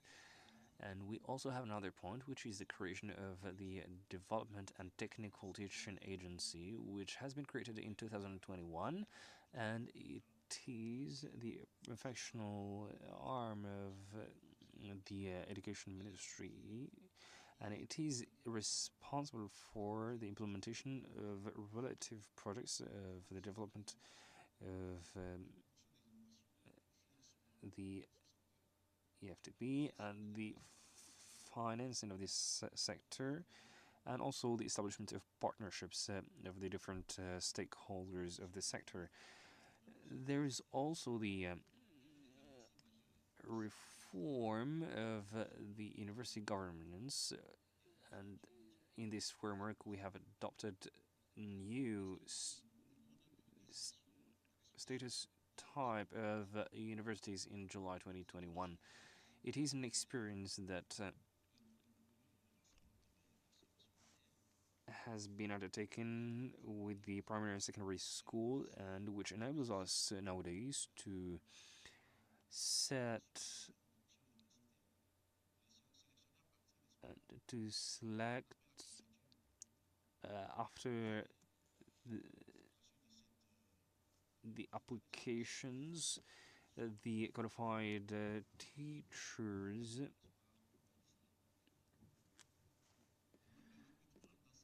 and this recruitment of teachers in the university has known a paradigm change with this reform. It has implemented a digital platform on which all are called upon the people who wish to enroll in the university as teachers and who have also the competencies to do so.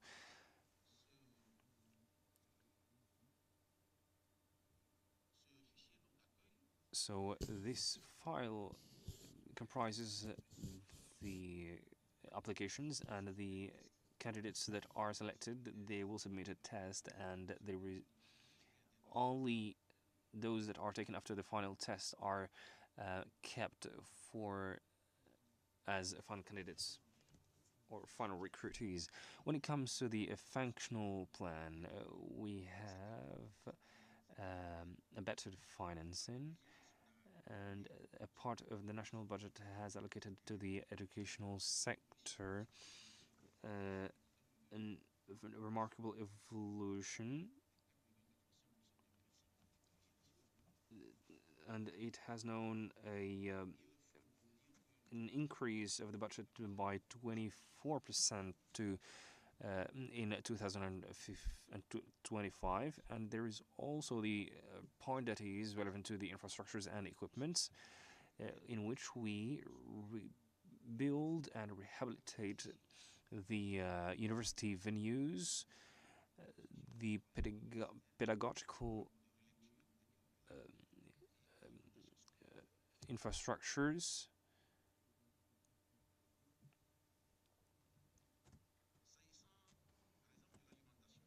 when it comes to the national school fooding program or integrated national school program for fooding that has been created in 2017, and they are out of school. There are 20% of students that are out of school and they have never benefited from schooling. So we have implemented a strategy to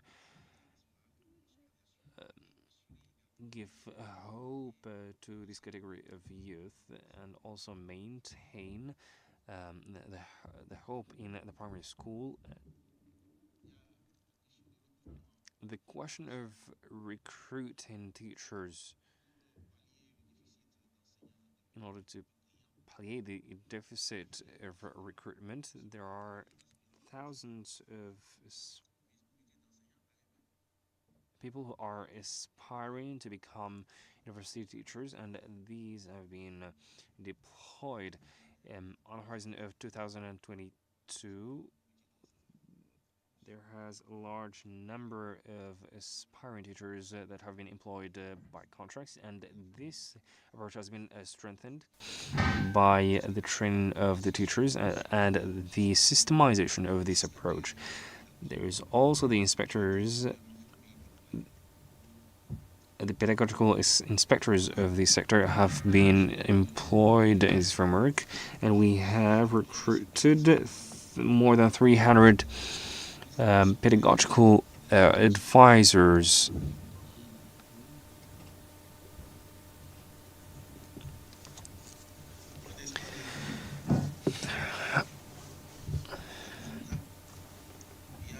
On the level of results and effects, there are a lot of things that have been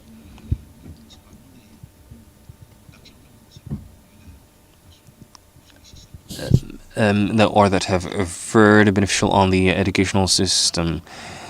Nowadays, all the programs that have been renewed in the baccalaureate, they have integrated new themes that are shared on the national level in order to implement the content of the new training. There is also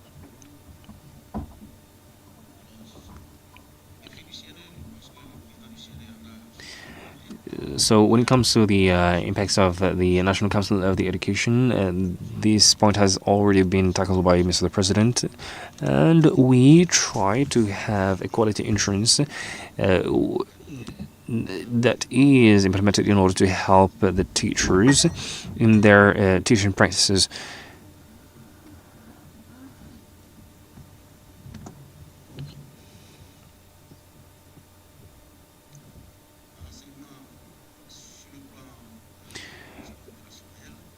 on the functional level, we have encouraging results, and I think that the president of the National Council of the Education has presented some results since 2020. There is also the gross rate of schooling on the level of primary and secondary school. Nowadays, we have a rate that amounts to 50.8% of schooling, and there is also the progress of the success rate that has ameliorated a lot during these last couple of years. There is also the rate of maintenance and achievements. So there we have witnessed an increase of these rates, and certifying trainings that has also witnessed an increase since 2019. Always on the level of the works we have conducted and the success we have marked, there is a decline in tendency of 1.4% on the rate of number of students in 2024. But this rate has been better controlled afterwards. Among the challenges, there is of course the quality of teaching that should be ameliorated. And if we have good programs, we only need to ameliorate the level of teachers in order to be on the level of required performance, and also the adaptation of the training employment. Even on the level of technical and vocational training, we need to adapt this training to the requirements of the labor market.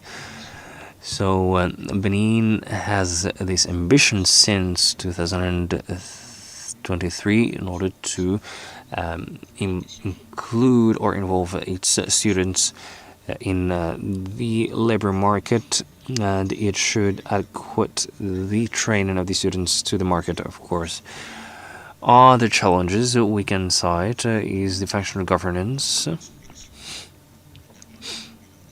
It should also be improved, and we should have a theoretical framework of curriculum orientation. We should, of course, do that, but we need a document that orients this entire operation.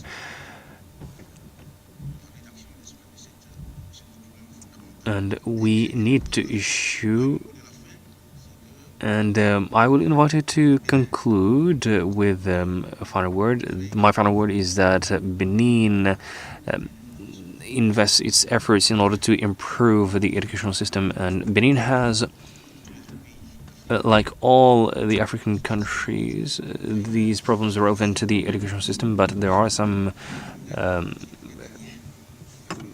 reportable efforts that are being done in order to overcome these issues and in order to achieve the desired results. This is all I have to say, and thank you so much, Mr. Mustafa. So you can set yourself on my left, please, and now I will have the pleasure to call Mr. Jean-Christophe Moujidi to the podium, and you are Permanent Secretary of the National Council of Education, of Training and of Research. You only need an S in order to be an homologue of our National Council of Education, Training and Scientific Research, so you only lack an S. The floor is yours, sir. Yes, à négocier. Bien. Et comment je fais pour passer de l'autre?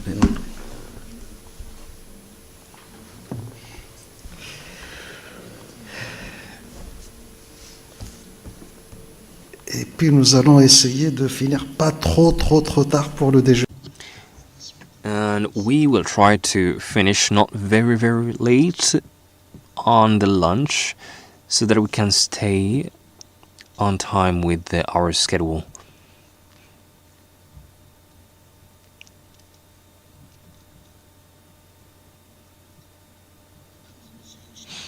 Ladies and gentlemen, dear participants, good morning. It is with an utmost honor that I'm addressing you today on behalf of the Gabon Republic. The participation of my country in this conference is a witness of the importance we attribute to education and to sustainable development in Gabon. My name is Jean-Christophe Bouchikhi, and I'm permanent secretary of the National Council of Education, Training and Research. I'm accompanied by Mr. Jean Paulin, here by Mr. Jean Paulin, in order to represent Gabon.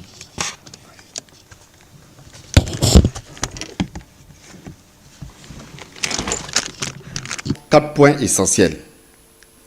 En introduction, je présente brièvement le... My communication will be about three major points. The first of which is the dynamics of transformation in educational systems in Africa, and I will secondly have or deliver some overview about the dynamics of transformation in Gabon. And I will shed the light on the different advancements we have conducted during the last couple of years, and analysis of challenges and prospects in Gabon, and then a call for cooperation and conclusion.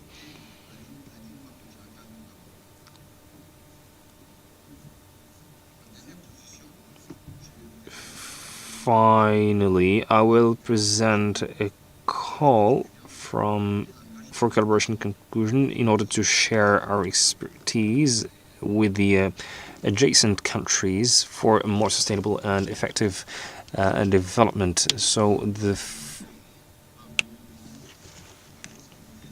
first effort that has been invested was operational or functional through the law that has been issued in 2011, the law number 21/2011, which is functional since February 2024.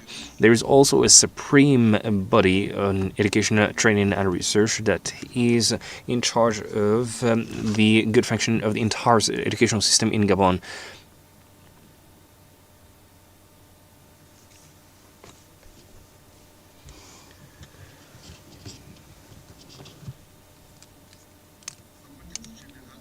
In generic context, we said that the educational system is or remains one of the pillars of development of Gabon, and we put it at the core of our interest, but we are still lacking some structural benefits.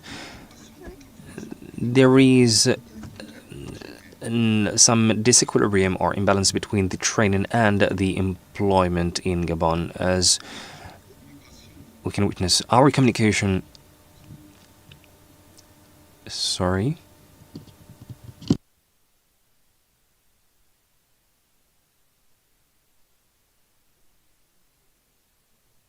Our today's communication has as an objective to share our experience, identify our challenges and opportunities. Sorry, one moment.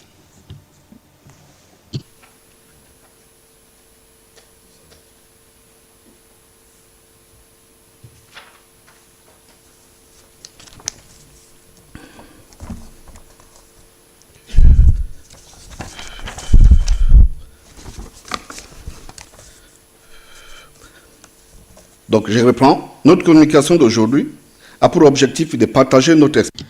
So I will reiterate once again, my objective of this communication is to present the dynamics of transformation of the educational system in Gabon and to define what are the challenges and opportunities that would enable us to advance together.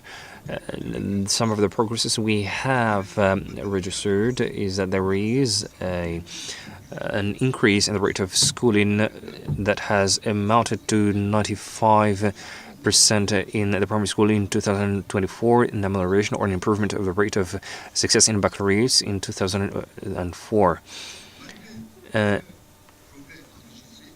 Despite all these registered progress, there are still some challenges that persist. Of course, the territorial inequalities, the lack of infrastructures in primary schools in certain areas.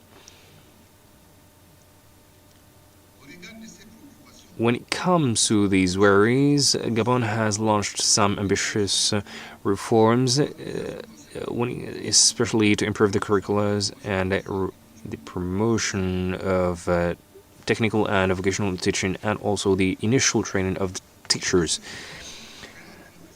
We take into account in these efforts the digitalization, which is a major leverage which will allow us to deploy the digital platforms that are related to education.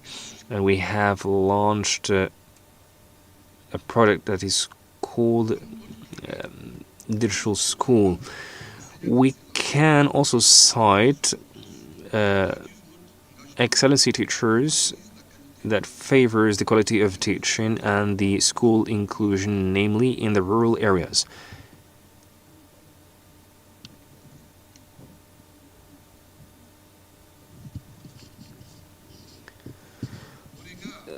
When it comes in this respect, there are some structure challenges, especially when it comes to the disequilibrium between market and the labor market and the education, reducing the school dropout and the embetterment of the actual school programs. We have some perspectives of midterm, which are to invest in the school infrastructures, reinforce the continuous training of teachers, and promote the public-private partnerships in order to support the education. On the long run, Gabon has made a regional educational hub in order to attract students and researchers from Africa in order to support education in different fields. When it comes to the agenda of the African Union, our initiative is subscribed in this vision, including the agenda of 2063, and Gabon contributes to this collective dynamic for a well-instructed and competitive Africa.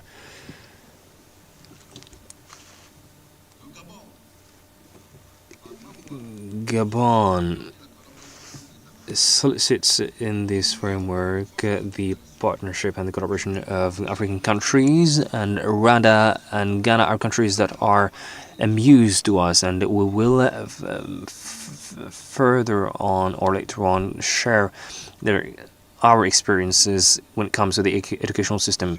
And to conclude, education is the leverage and the dynamo of our national transformation, and Gabon is advancing with a clear vision, with an inclusive system, with an inclusive, equitable and innovative system, and we try to work collaboratively with our African partners in order to advance together. We are more inclined to work with the World Bank, UNESCO, and the Ministry of National Education in Gabon, and the African Unions, and these are the bodies we rely upon in this process. And lately, I will thank the commitment of Gabon. Gabon is resolutely engaged or committed to make education a backbone of our kids or children's future. So if you want to go swiftly, you can walk alone. If you want to walk slowly or to go slowly, you can walk together. Ghana and Rwanda are countries that have conducted interesting and inspiring work, but nowadays our challenge is to add Morocco to the list. So thank you so much. So as we say, last but not least, I would like to call upon Mr. Ibrahim Val Mohamed Lamine, who represents today our dear neighbor country, Mauritania. And we have the privilege we have the privilege that he served his country as a Minister of Education before creating the Higher Council of Education in Mauritania. So it's a pleasure to conclude this roundtable with you, sir.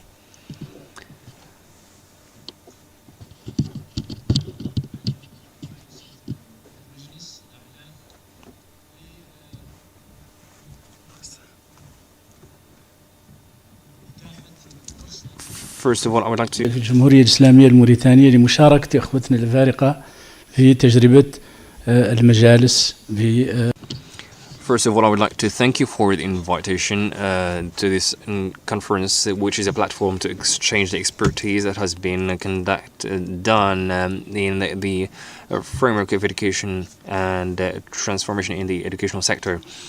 We have, of course, witnessed some reforms in the country. Mauritania has known 5 major reforms in its educational system, and all of these reforms have been faced in the beginning with the problem of the institutions of the state and how to adequate the nature of organizations, the traditional teaching, which is known in Arabic as Mahdari, and the modern teaching, and in order to face the different services that are relevant to the educational system, especially in the national territory, we have been working to educate 75% of populations that are nomads. And these are 5 reforms that have been witnessed in the country, and all these reforms tried to benefit from the successes that have been safeguarded in order to improve the service of education and to ensure accessibility to all Mauritanian citizens in all over the country. And as I have mentioned earlier, all these reforms, the first one was done in 1967, which combines between the issues of the teaching language and the curricula. The second reform was done in 73, and it also combines some problems relevant to the teaching language. This fourth reform was done in 1999, which has reinforced the value of Arabic as a language of teaching of scientific subject matters. And afterwards, we have added also French and English to be relied upon as languages of teaching of scientific disciplines and matters that are related to digitalization and technologies. The fifth reform that has been done is in 2022, and here I will talk in French in order to enable our participants to follow us what has been done in terms of the reforms. So, as I have said, there have been some inclusive reforms in Mauritania, and this has been based upon the experience of our president reforms. These reforms have been conducted, as I have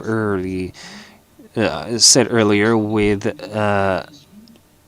set of actors, and these constitute a reference document emanating from the national bodies,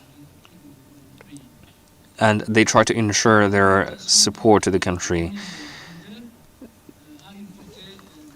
The orientation law of 2022 has tried to shed the light on teaching of the early schooling or early childhood, including Islamic education, scientific research, languages.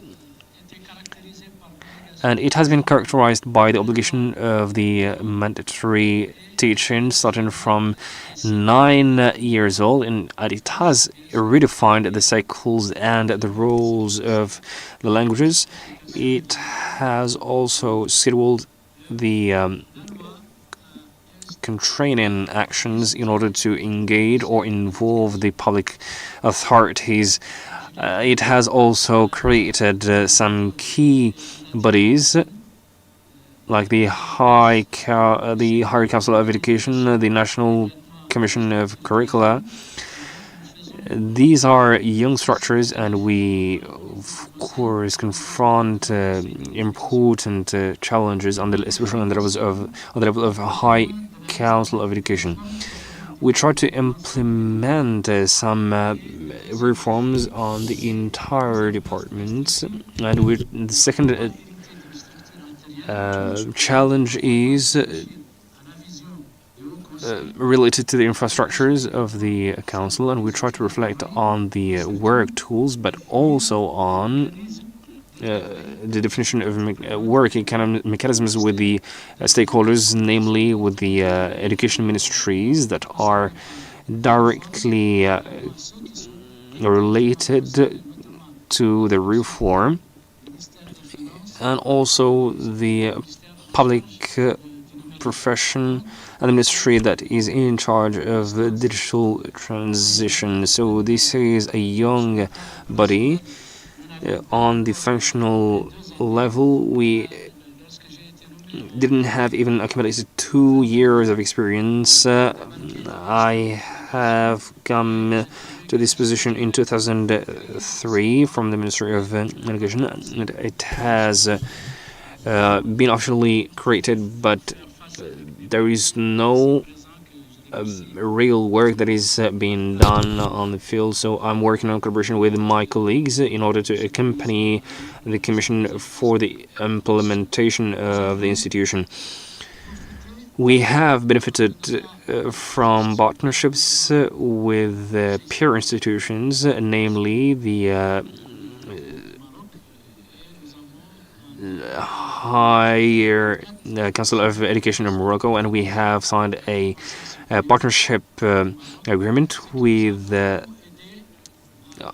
Council in Morocco in order to set the vision and also to have to draw the conclusions from the expertise of Morocco, which is very rich in this framework. And we have also benefited from the positioning or the institutional and political position of the council. As it has been mentioned earlier today, the Higher Council of Education in Morocco is institutional, but the one in Mauritania, it is directly linked to the Republic State.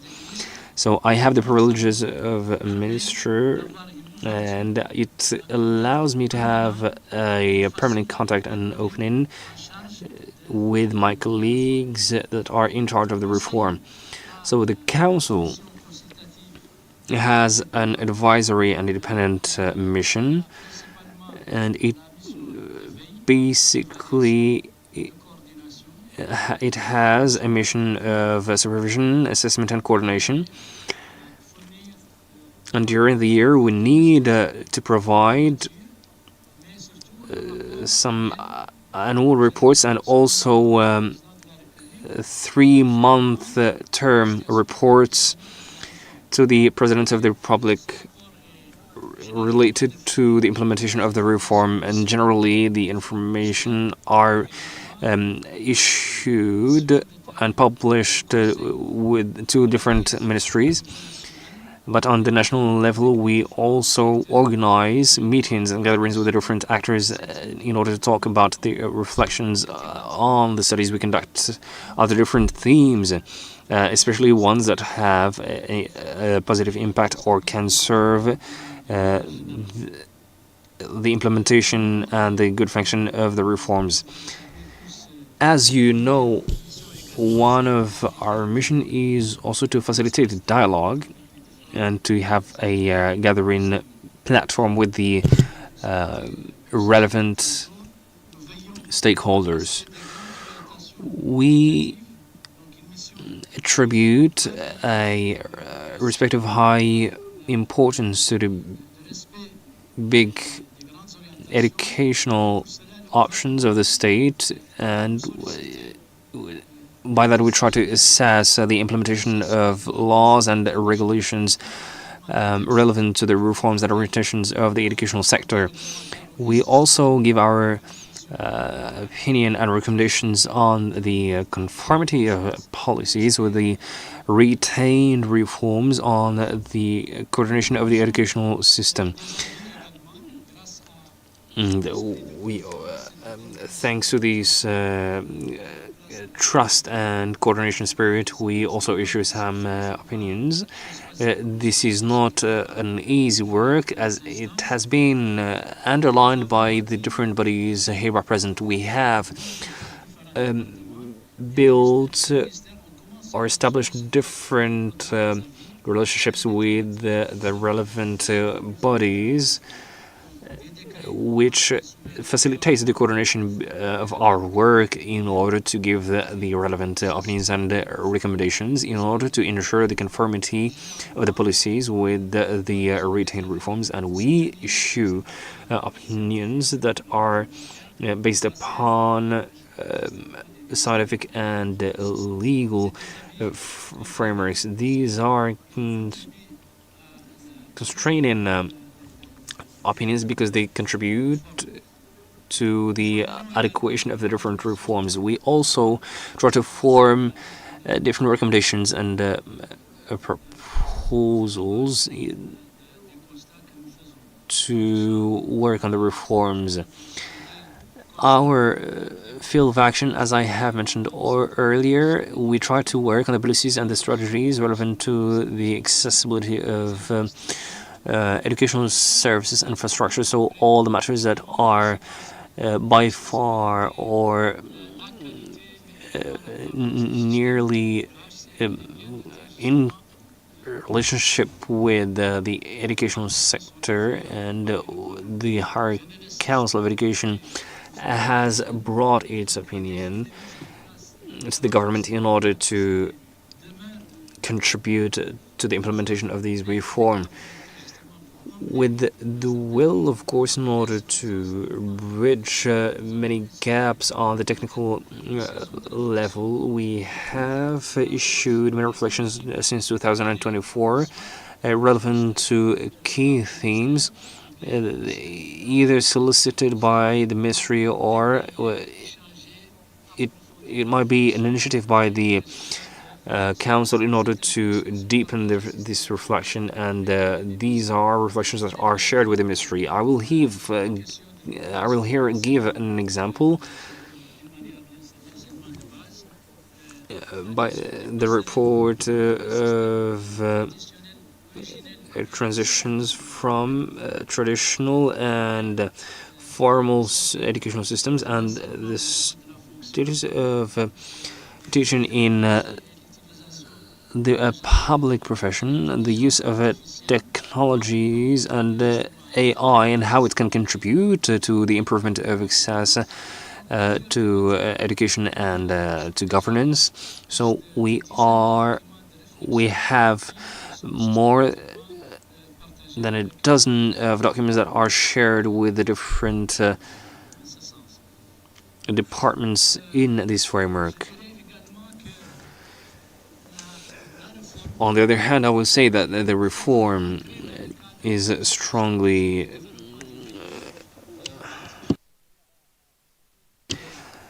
inculcated in the framework of the functional framework of the reform, which is aligned with the strategy of the accelerated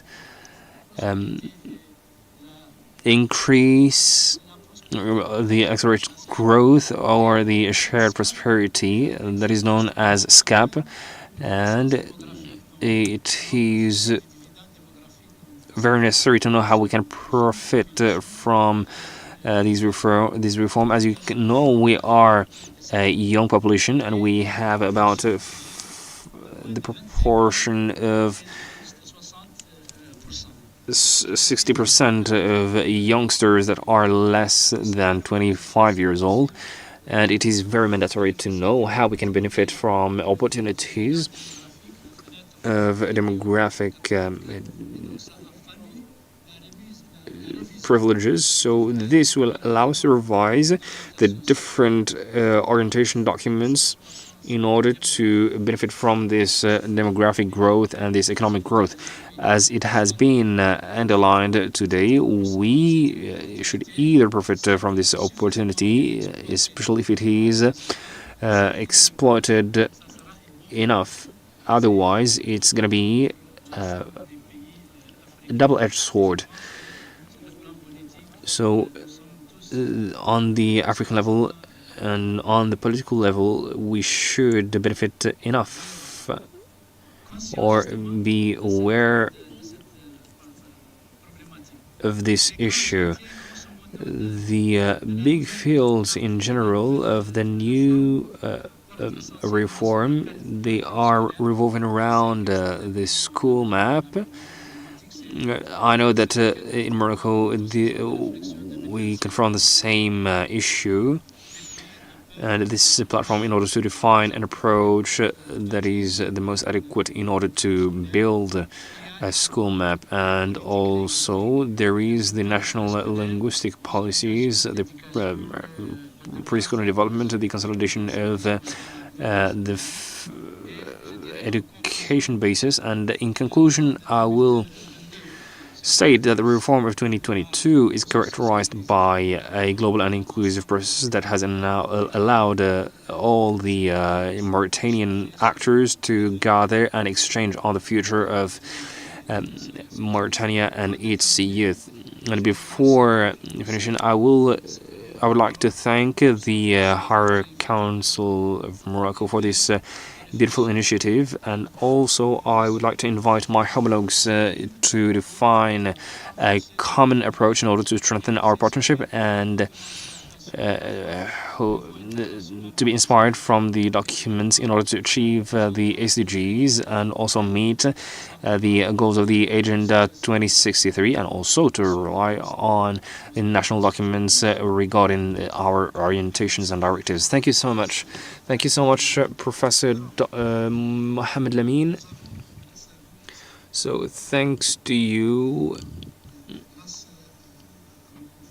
and thanks to our panel, we have made of Africa a real safari, but not in the touristic sense of it, because when we talk about safari, you know, people are more in touch to think about tourism and travel, but it was really a journey and a travel through your experiences that is inculcated in our African continent. So this is a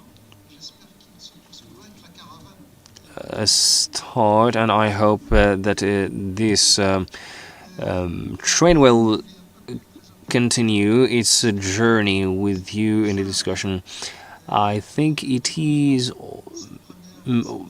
more or wiser to conclude this first round table, and I would like to thank warmly all our colleagues that have intervened in the first and second part, and I will conclude this session to go for lunch, and I wish you good appetite.